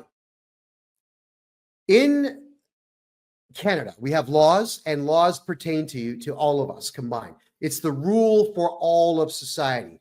But in Canada, we also have what's called an act, ACT. An act is not a law. It's a series of rules that govern a set portion of the population, specifically those who have a set job, like the Canada Revenue Agency, to which the Income Tax Act and the Excise Tax Act will govern what they can and cannot do. But the act, it's not laws. And the acts do not pertain to we the people at all.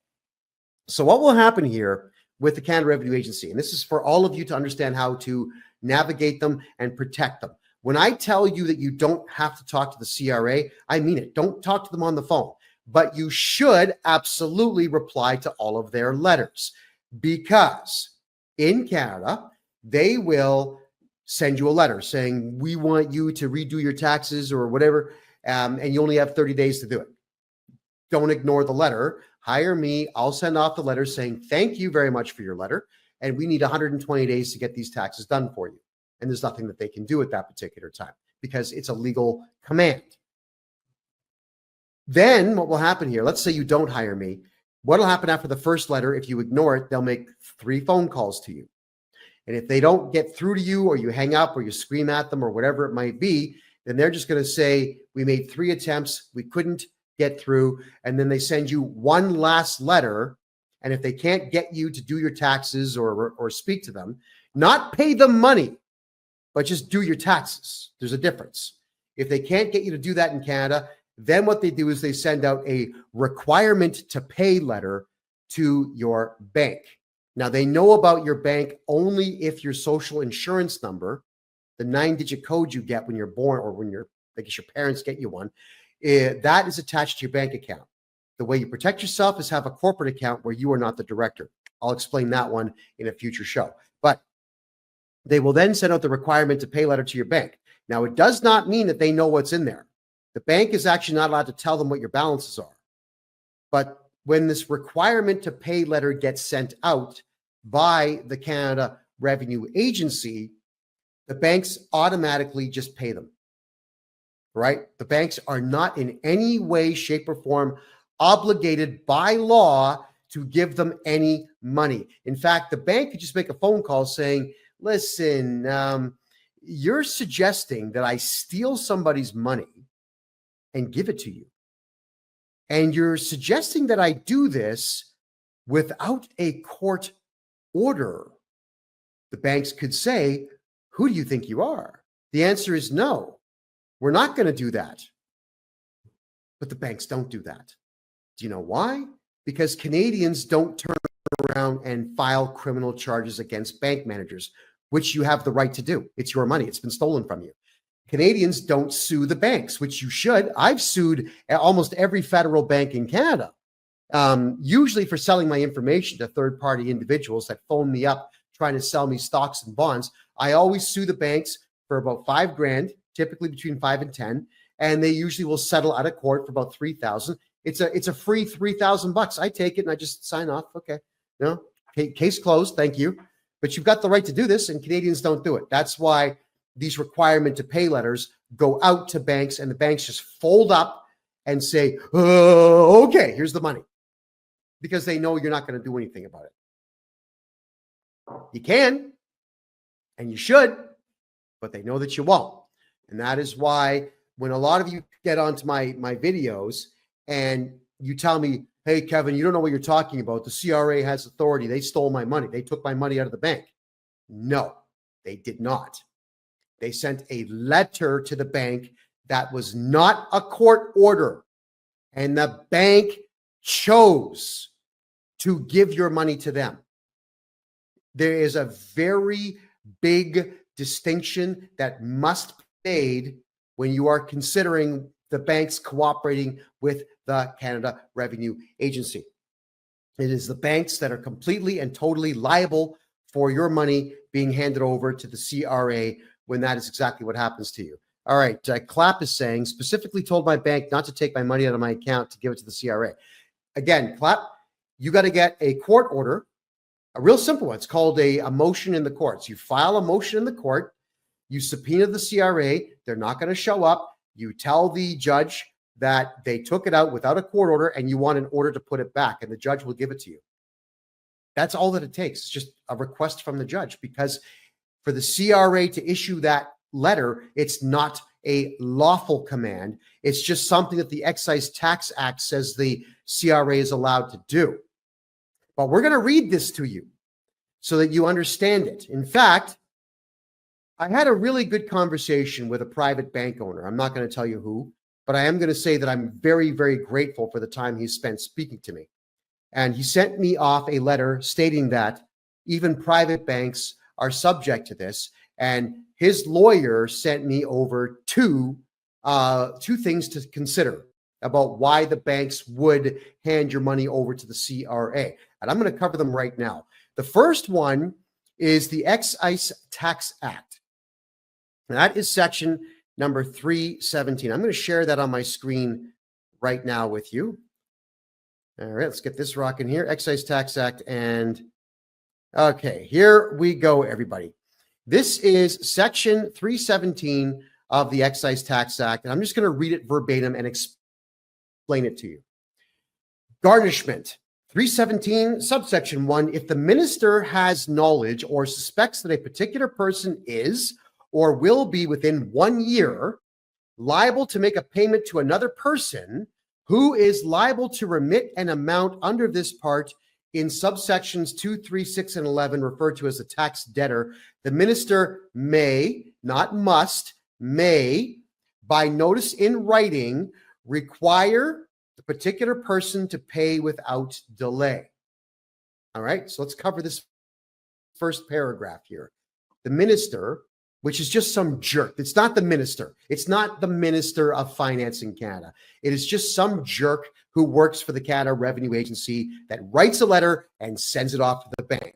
So if you hear what it says, the minister, or in this case, the CRA loser, may, in writing, require, which is to request, not you must do, it's just a request, require the bank to pay without delay. Or anyone for that matter. It doesn't have to be a bank.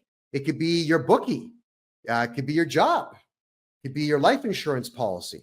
So when the CRA sends these letters out, it's the bank who receives it, and it's the bank who says, yeah, okay, I'm going to do what we're told. Let me finish here. If the monies are payable immediately, and in any other case, and when the monies become payable, the monies otherwise payable to the taxed debtor in whole or in part to the receiver general on account of the tax debtor's liability under this part. So, translation. If the CRA says you owe money, you never owe the CRA money. They say you do, and there is a difference. If the CRA says to your bank, Kevin here owes money, and if you have money in your account that you would normally let him have, give it to us because we want it and we sent you a letter. Not a court order, just a letter. But it gets more serious here. But it's not more serious for us, it's more serious against the banks. Let's read further on this. IDEM, subsection 2. Without limiting the generalities of subsection 1, where the minister or CRA has knowledge or suspects that within 90 days, a bank, credit union, trust company, or other similar person, in this section referred to as the institution, will loan or advance monies to or make a payment on behalf of or make a payment in respect of a negotiable instrument issued by a tax debtor who is indebted to the institution and who has granted security in respect of the indebtedness, or a person other than the institution will loan or advance monies to or make a payment on behalf of a tax debtor who the minister knows or suspects, subsection 1, is employed by or is engaged in providing services or property to that person, or was or will be within 90 days so employed or engaged, or 2, where that person is a corporation not dealing at arm's length with that person. Here's where it gets dumb. The minister may, not must, by notice in writing, require the institution or person, as the case may be, to pay in whole or in part to the receiver general, which is the CRA, on account of the tax debtor's liability under this part, the monies that would otherwise be so loaned, advanced, or paid, and any monies so paid to the receiver general are deemed to have been loaned, advanced, or paid, as the case may be, to the tax debtor. So it's really terrible language designed to say, hey, we, the CRA, says Kevin here, owes money. We can't prove it. We have no evidence to prove anything that we just said. But because of this IDEM, Section 2 of Section 317, we want you to give it to us. So give it to us. That's all they're saying. And they're saying it in a letter that is not backed by a judge's stamp or a court order. Now, how sick is that? By the way, if you're watching us on Kick or here on TikTok, we get everyone doing double fingers on the screen. Let's get the hearts flying. Let's get the likes going, everybody. It really does help bring this education level to everybody out there. I really do appreciate that. So the CRA sends a letter to the bank, and this act, which pertains only to the CRA and not we the people or the banks, is what the banks are using to steal your money and give to the CRA. Let's read further. Garnishment, Section 3. Despite any provision of this part, other than any enactment of Canada, other than the Bankruptcy and Insolvency Act, any enactment of a province or any law, if the minister has knowledge or suspects that a particular person is or will become within 1 year liable to make a payment, A, to a tax debtor, or B, a secured creditor who has the right to receive the payment that, but for a security interest in favor of the secured creditor, would be payable to the tax debtor. You know what they're saying here? Let's say you've got a court order to pay child support, and if you don't pay it, you go to jail, according to the court order. The CRA says, yeah, you know what? Don't pay the child support. Give it to us. Let him go to jail, but give it to us anyway because Section B says so. But it's not a court order. It's not a law. It's an act. The minister may, by notice in writing, require the particular person to pay without delay. May, not must, and not can, but just may, which means it's discretionary, which means he doesn't have to, but they do anyway. If the monies are paid immediately, and in any other case, as when the monies become payable, the monies otherwise payable to the tax debtor, in this case, let's say me, or the secured creditor, in whole or in part to the receiver general on account of the tax debtor's liability under this part. And on receipt that notice by the particular person, the amount of those monies that is so required to be paid to the receiver general shall, despite any security interest in those monies, become the property of Her Majesty, or now His Majesty of Canada, to the extent of that liability as assessed by the minister, and shall be paid to the receiver general in priority to any such interest. So, if you've got a mortgage and you have money in the bank, the money has to go to the CRA and not your mortgage, so you lose your house and now you can't make money to pay the debt. Personally speaking, anyone who does that to you honestly deserves to be hanged by the neck until dead. You can't do that because the law says you can't. But when a person who works for the CRA does this and takes your money from you without a court order, they are a criminal. It doesn't matter that lawyers might say, but it's an act and they've got the right to do it. No, they actually don't. This here says they may ask for it, but nobody is obligated to give it to them. And who in the hell believes that they have the power to even demand this of anyone? Here's me hoping and praying that everybody who works for the CRA gets what's coming to them. I really do hope and pray. I can't sit here and advocate for violence because that would be solicitation of a crime, and that is a crime unto itself. So I won't do so, but they deserve it. So for 2025, everybody, you'll be happy to know that we're going to run a series of fundraisers countrywide so that we can have a whole team. I've got 2 private investigators that work for me now, but I want a whole team of private investigators to track down the home addresses of every single person who works for the CRA so that when they pull stunts like this, we can just go and take their houses with contractor liens. There you go.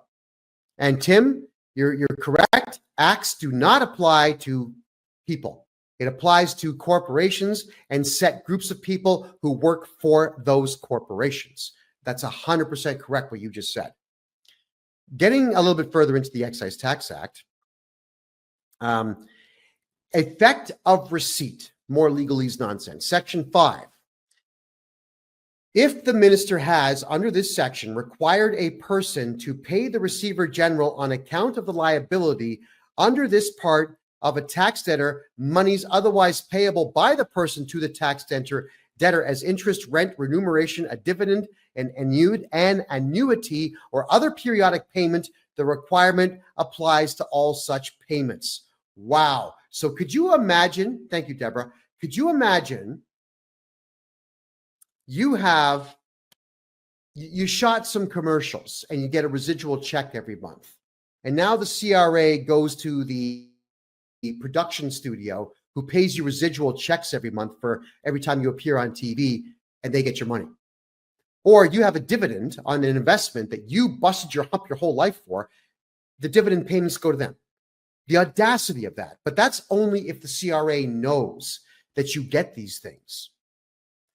So, how does the CRA know? Because you told them. Because at some point you did a tax return when you said, I get dividend income. I own a house and I have rental income. I was in a TV show years ago, or I did some radio work and I get residuals. You told them that. The CRA has absolutely no way to know any of these things at all. Even if the CRA gets a T4 from your employer, we can write a legal letter to the CRA. We can swear it in like this with a notary public, and we can state that the T4 was submitted in error, and all the tax information on it we vehemently deny. Why don't we do this? Well, I do this for my clients all the time. If I look at a T4 and I think there's one mistake on it, then I'm going to go ahead and attack the CRA saying, you cannot use this T4. It's an error. Then we go and attack your employer and we get them to fix it. And that's another long story unto itself, but I do this for clients all the time. So what I'm getting at here, everybody, is that the CRA is making a boatload of demands. Hold on, I'm just going to get rid of a troll here. Someone's calling themselves David White. They're trying to get my attention. They're not going to get it, and they are officially blocked. Confirm. Bye-bye. We don't tolerate trolls here, everybody. Sorry. This is about finance and commerce, not about personal vendettas you might have. All right. The way that we do this is the CRA is going to make demands of anyone that they know might be giving you money, and they're going to send letters to those parties, your bookie, your boss, your bank, your creditors, your life insurance company, all of these things, okay? And Travis, I see you there. If you wanted to talk to me, just go to my personal website. That's the best place to hit me. Please, kevinjjohnston.com. myname.com. Travis, I'd love to talk to you. We have to stop telling the CRA everything about our personal lives, because everybody out there who tells the CRA anything, the CRA now knows and will pursue it. They will chase it. And the banks, as you've learned, are complete cowards, and they will give in and give your money away. Your boss is probably going to give in and garnish your wages. We'll talk about garnishments in just a couple of minutes here. But this is the most important part now of the Excise Tax Act. This is the part. Okay, Travis, I get it. I see your comments. I see them. Please stop. Everyone, just send one at a time. Let me just digest what you're saying. I want you to understand now that if you go to the Criminal Code of Canada, which is on the canada.ca website, and you read every single solitary crime that they have there, there's always a section called punishment. Punishment. Section 319 of the Criminal Code says if you offend somebody, they're going to shake their finger and get really mad, but the punishment is 2 years in prison. Oh, yeah. Bill C-63 in Canada, which has now been voted in, says if you offend anybody on the left through social media, they're going to get really mad and you're going to go to jail for life. Those are laws, and those laws always have punishments attached to them. So now I'm going to read to you directly from the Excise Tax Act what the punishment is if a bank does not give your money to them. Failure to comply. Section 7. Every person who fails to comply with a requirement under subsections 1, 3, and 6 is liable to pay Her Majesty in right of Canada an amount equal to the amount that the person was required to pay under that subsection. Is liable to pay. Okay, so what they're saying here is, let's say you work for McDonald's, and let's say McDonald's pays you $20 an hour. If the CRA tells your boss at McDonald's, garnish this guy's wages because we say, we can't prove it, but we say he owes money and we want it. And we didn't even get a court order because we are criminals and we have decided that we're just going to act like criminals and intimidate you and so on. McDonald's, if they don't give the half of your salary to the CRA, according to Section 7 here, is liable for the $10 an hour they're stealing from you. But let me cover that one in just a second here. Stick around, please. Section 8, every institution or person that fails to comply with the requirement under subsection 2 with respect to monies to be loaned, advanced, or paid is liable to pay to Her Majesty in right of Canada an amount equal to the lesser of the aggregate monies loaned or the amount that the institution or person was required to pay. Now, there's an assessment that'll get done, so the CRA will guess what that number is. But look. The word punishment is not here. There's no punishment. If you are a business owner and the CRA issues a garnishment order to you and you refuse to steal money from your staff, the CRA will say, well, we're going to shake our finger and we're going to get really mad and we're going to tell you in writing that you're liable. But even the act itself does not allow us to punish you. You know how somebody would actually be liable for that money? Is if the Canada Revenue Agency sued you. And I've got news for everybody out there watching this show right now. The Canada Revenue Agency does not sue anyone.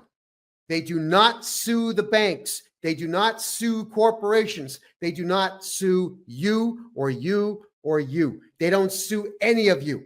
They don't do that because the Canada Revenue Agency is not a police force. They do not have authority. What they do is they rely on the lawyers provided to them by the Department of Justice. And the Department of Justice actually bills time to the CRA. So if the CRA is going to sue you to try to get you to pay the garnishment on someone's wages, they would have to hire a lawyer. But only the DOJ is allowed to represent them. And the DOJ is most certainly not going to allow themselves to be used to sue McDonald's for $10 an hour. The CRA, if they were to sue you, you could hire, let's just say, they're not going to sue you. But for argument's sake, if they did, you hire me. Here's what happens when you get sued. You file a defense. What you do is you vehemently deny everything within it, and you challenge them to prove anything. And the CRA cannot prove anything because they don't know anything about you. They only know what's on your tax return. And if you swear an affidavit stating that your tax return was wrong, then they have no evidence at all. So when you file a defense, the CRA, if they sue you, which they don't, the CRA would get a notice that you defended your lawsuit. They would get a letter from me saying, hey guys, Kevin J. Johnston here. You know who I am. You don't like me very much. And I'm representing my client in this case. The first thing that happens is it goes to a settlement conference. Now, this is something that you call a without prejudice meeting. What that means is nothing that gets discussed between the justice of the peace, not a judge, the justice of the peace and us and the CRA, nothing that gets talked about there is being recorded and cannot be used as evidence in the upcoming trial. So the CRA, if they sued you, which they won't, would say something like, well, we ordered his boss to take money away from him, and the boss didn't do it. And under the Excise Tax Act, it says he's liable, so we're suing the boss. That's it. And then I would stand up proudly. I'd have my suit and tie on. Yeah, I'd look a little better than I do right now, which is not really possible. But I would get up on stage and tell the justice of the peace, well, under the Excise Tax Act, it says that the employer is liable for it, but does not issue any form of punishment. Ergo, this is an incomplete law. Wait a minute, hold on. It's not a law. It's an act that pertains to the CRA and those who work for it and does not pertain to my client and does not pertain to my client's employer. So we actually would like to ask you, please, to withdraw this. Throw it out. It can't go anywhere. Now, the justice of the peace might just say, yeah, you know what? You're right. We can't proceed. Or he might say, no, I want to see where this goes. That's when he will ask me and the CRA's lawyer to go out in the hallway and discuss everything. And that's where I'm going to go out in the hallway with the lawyer and say, listen, whatever you're going to say, the answer is no. So why don't we just go back in there and book a trial? Because I want to set a precedent by beating you in court. And he's going to say, well, wait, hold on. We don't want that. And I'll ask him, well, what's the offer? What's the offer on the table? Let me hear it. And sometimes they will say that they're prepared to drop it. And this has already happened with other corporations where I have fought against them in court, where they will drop the lawsuit. I just have to sign off that I won't talk about it, which is fine. I've got a bundle of cases I can't talk about, and that's fine. It doesn't matter because I want to win for my client. So if we can't agree that the CRA will drop the case, I'm going to march right back in without the guy and say, Your Worship, or in Alberta, me lord, we can't agree on anything. I would like to book a full-blown trial, and I'm hereby requesting a 4-day trial. The JP is going to ask, why would you want to book 4 days for a simple, small claim? Well, it's because I have a list of 200 people I would like to subpoena to this trial, please. Bob Hamilton, the commissioner of the CRA, Justin Trudeau, Chrystia Freeland, Doug Ford, everybody who's involved with the CRA in some way, I'm going to subpoena all of them. Do you think for a second that a judge is going to allow that to happen? It would turn the courts into a farce. So they're not going to do it. And that's when they're going to say, well, if you're going to subpoena that many people, which I have the right to do, I might add, they can't let that go on. They're not going to let me book 4 days. So again, they're going to, the JP will then ask me and my client to leave the courts so the JP can talk some sense into the CRA. That's how it would work. The whole thing would get tossed out the door. But because the Canada Revenue Agency does not sue anybody in Canada, this will never happen. So I have just proven to all of you tonight, reading the Excise Tax Act to you, that there is no punishment that the CRA can issue to your employer if they do not wish to garnish your wages. And there is no punishment that will be issued to any bank in Canada if they refuse to hand over your money to the CRA. And that is the most important thing for Canadians to understand. The Excise Tax Act does not pertain to we the people at all. Superstar is asking a question here. How about if you owe GST collected for 20 years ago? Can they take it from your bank account? If you reported that you have GST that you collected, they will certainly try. Yes. But what you got to do there, Superstar, is get a hold of me and I will fix the GST or the HST or the PST reporting that you've done. The odds are good if you're not an accountant, you got the numbers wrong. I will get the numbers right and make sure that those 20 years worth of debts are history. I'm just going to show you now the Income Tax Act. Let me change screens here. Hold on. I'm just going to switch. StreamYard's not the easiest one in the world to switch on. And the Income Tax Act. Here we go. So this is the other section or the other act that the banks will rely on. When the banks when you're yelling at your bank saying, you took all my money, you gave it to the CRA, I want my money back. The banks will say, we can't. Our hands are tied. The CRA said we had to do it, so we have to do it.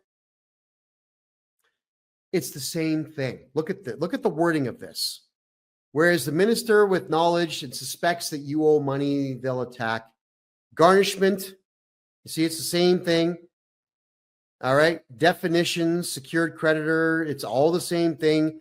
Garnishment, here we go. This is the Income Tax Act.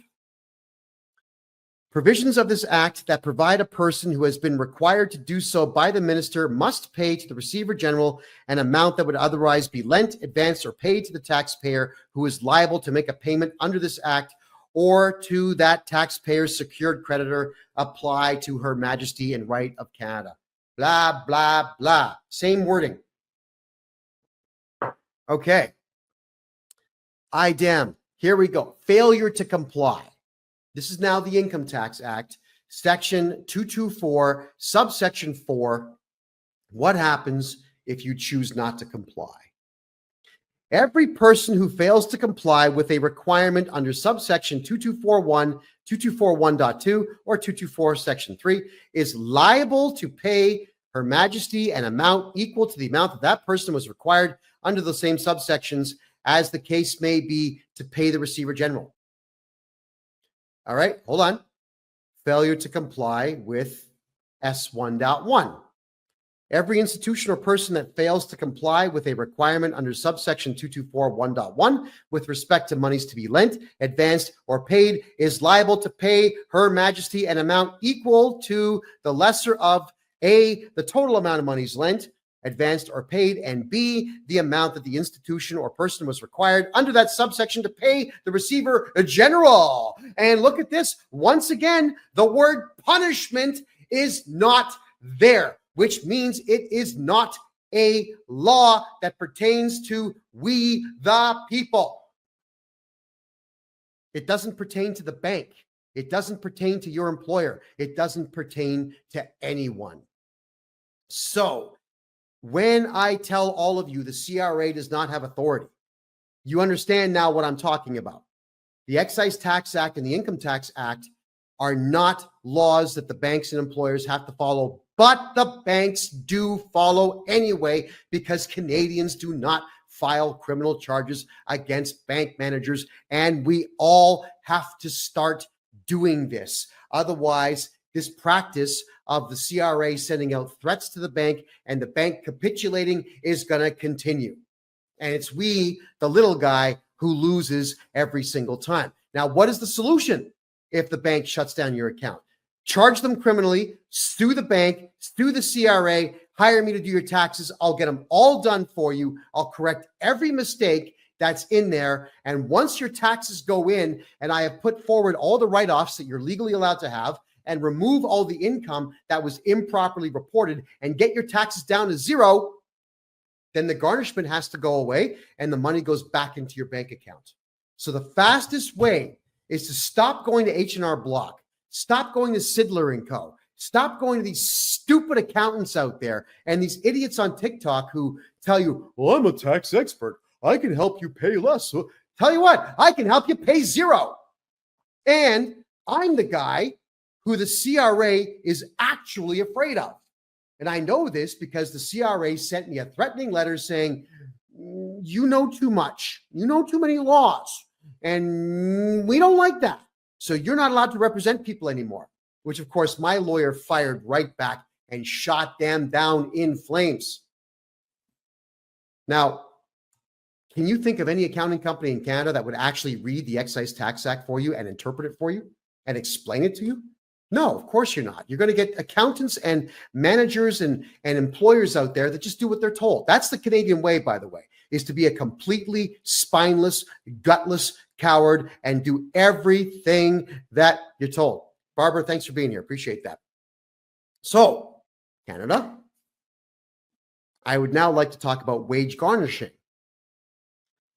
Everything, yes, Travis, that letter is on my it's on TikTok, it's on Instagram, Kevin J. Johnston X, it's on Twitter, Kevin J. Johnston X, it's on my website, kevinjjohnston.com. It's absolutely everywhere. So when your wages get garnished, here's how it happens. It's exactly the same thing. It's almost exhausting to have to explain this, but I'm going to do it because this is what I do for a living, everyone. If the CRA says you owe money, it is only because you told them that you owe money on your tax return. That's okay, I fix. But if the CRA says you owe money and they want it and you're not cooperating with them, they will send the requirement to pay letter out to your boss. Now, this is where I lose my mind with employers. And I have given a lot of employers a very difficult time this year. The number one commodity, the number one asset that every business has is a highly skilled employee who's dedicated to the company.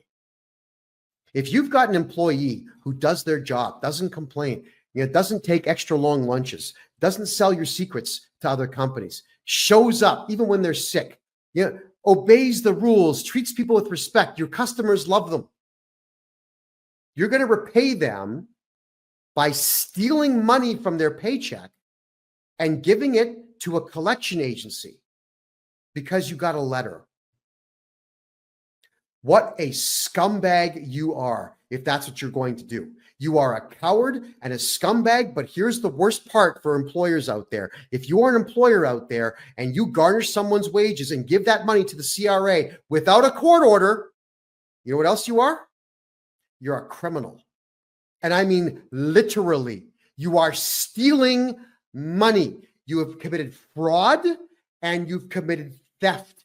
And because you conspired with the CRA to steal that money without a court order, the court order would protect you. But because you've conspired, it's also conspiracy. These are very serious criminal charges. Why would you do that? Why would you become a criminal because you got a letter in the mail? And the odds are pretty good you got a letter in the mail from somebody who's not a Canadian citizen, someone who doesn't deserve to even be in the country or be around decent human beings. Yeah. So what I want to tell you is that you shameful, gutless individuals, I'm going to be, in 2025, I'm going to be helping my clients sue your company, sue you personally, put liens on your properties, and charge you criminally. It's time to take what I do to the next level. Employers should be terrified to cooperate with the CRA. I know what the CRA says. Now, the CRA, the employer who gets these letters could actually charge the CRA with this, but they don't. The CRA always says, if you don't give us your staff's money, we may, not will, we may audit you. Right? That's the threat they use. And employers are losers. Oh my God, I don't want to get audited. That's what they sound like. If they audit you, you call me and I get rid of the auditor. I'm the one that tells the auditor, hey, You can't talk to my client. You got to talk to me. You're banned from the property. You're banned from their church. You're banned from their home. You can't even phone them. If you talk to any of the staff, guess what happens? We're going to find you. We're going to take your house. That's my job. So employers out there, watch out. I'm going to make an example of you. The CRA, they've got the right to send a letter, but so do I. And you do not have the right to steal someone's money because the CRA sends a letter. The only right the CRA has is to send the request for money. You've got the right to say no. And if they send an auditor after you, that's a crime. It's malicious prosecution. That is a crime. It's what the Americans call a felony. It's what the Canadians call an indictable offense. It's a crime. You do jail time for these things. So we, the people, need to go on the attack. If any of you out there have had your wages garnished and they're still being garnished now, get a hold of me. We're going to get your money back because I'm going to go to war with your employer over that. Think about all the crimes that the CRA has committed. I don't care that they have an act that says they could do these things. They are still breaking the law. Acts mean nothing. And remember, everybody, at Nuremberg, when Nazis said, I shot children in the head because I was just following orders, it didn't work for them. They all got hanged. It's not going to work for your employers, and it's not going to work for the CRA as long as we, the people, gang up on them and become an army and fight back. It takes nothing. We don't even have to use violence. We just have to sue your boss and go to the courthouse. If the cops will not file charges, then you go to the courthouse. You grab the forms that they have. It's called filing a private information. You can file criminal charges against somebody in a courthouse. It's free. Then the police have to go see your boss and hand your boss a summons to appear in court on criminal charges. Why are we not doing this as a society, everybody? Now, you got to remember, I would love to do this for everybody out there. I've only got so many hours in a day, but I'm going to be teaching everybody across Canada how to charge CRA criminals and your bosses and your bank managers who steal your money. Because if we don't take a stand now, I'm telling you this, the CRA is just going to keep taking until all of you are homeless. And that is exactly what the Liberal Party wants. They want all of you broke and desperate and destitute and kicked out of your home so that Trudeau's friends can come in and buy your houses cheap from the bank after your mortgages get foreclosed upon. You all got to stop paying tax. Now, next week, I'll be covering how to never pay income tax again legally. Yeah, there's a legal, not the free man on the land crap, not that sovereign citizen nonsense. I don't do that stuff. All I do is show you the law and then show you the steps you follow to abide by the law. Never mind the act. Who cares? The law. If you're doing things legally, everybody, you'll never pay tax in Canada again. And the CRA is in panic mode now, sending me ridiculously stupid letters, but it hasn't worked because now the CRA, when they call me to talk about my clients, they're really polite. Now, of course, when someone's polite with me, I'm always polite back. I'm just telling you that it is possible to frighten the CRA. They're cowards. They think that these acts are going to protect them. And then I say, no, they won't. And then we just attack without weapons. We attack with paper and court orders and criminal charges. Let's do it, everyone. If you want your taxes done properly, everybody, get a hold of me at my website. It's kevinjjohnston.com. Book yourself a 1-hour consultation. I can't wait to help you get all your tax problems fixed. I'm going to go back 10 years in your taxes and get you back at least 50% of what you've paid. And it's all going to be done legally within the bounds of the law because the CRA has no laws to back it up, just acts. And those don't mean a thing, especially even in a court of law. My name is Kevin J. Johnston. This is the Income Tax Show. Well, we're going to call it pretty much everything. It's the Real Estate and Money Show. We cover income tax a lot. It's every Thursday for the rest of this year at 9 p.m. Eastern Time, right here on freedomreport.ca. Have a great night, everyone. Thank you.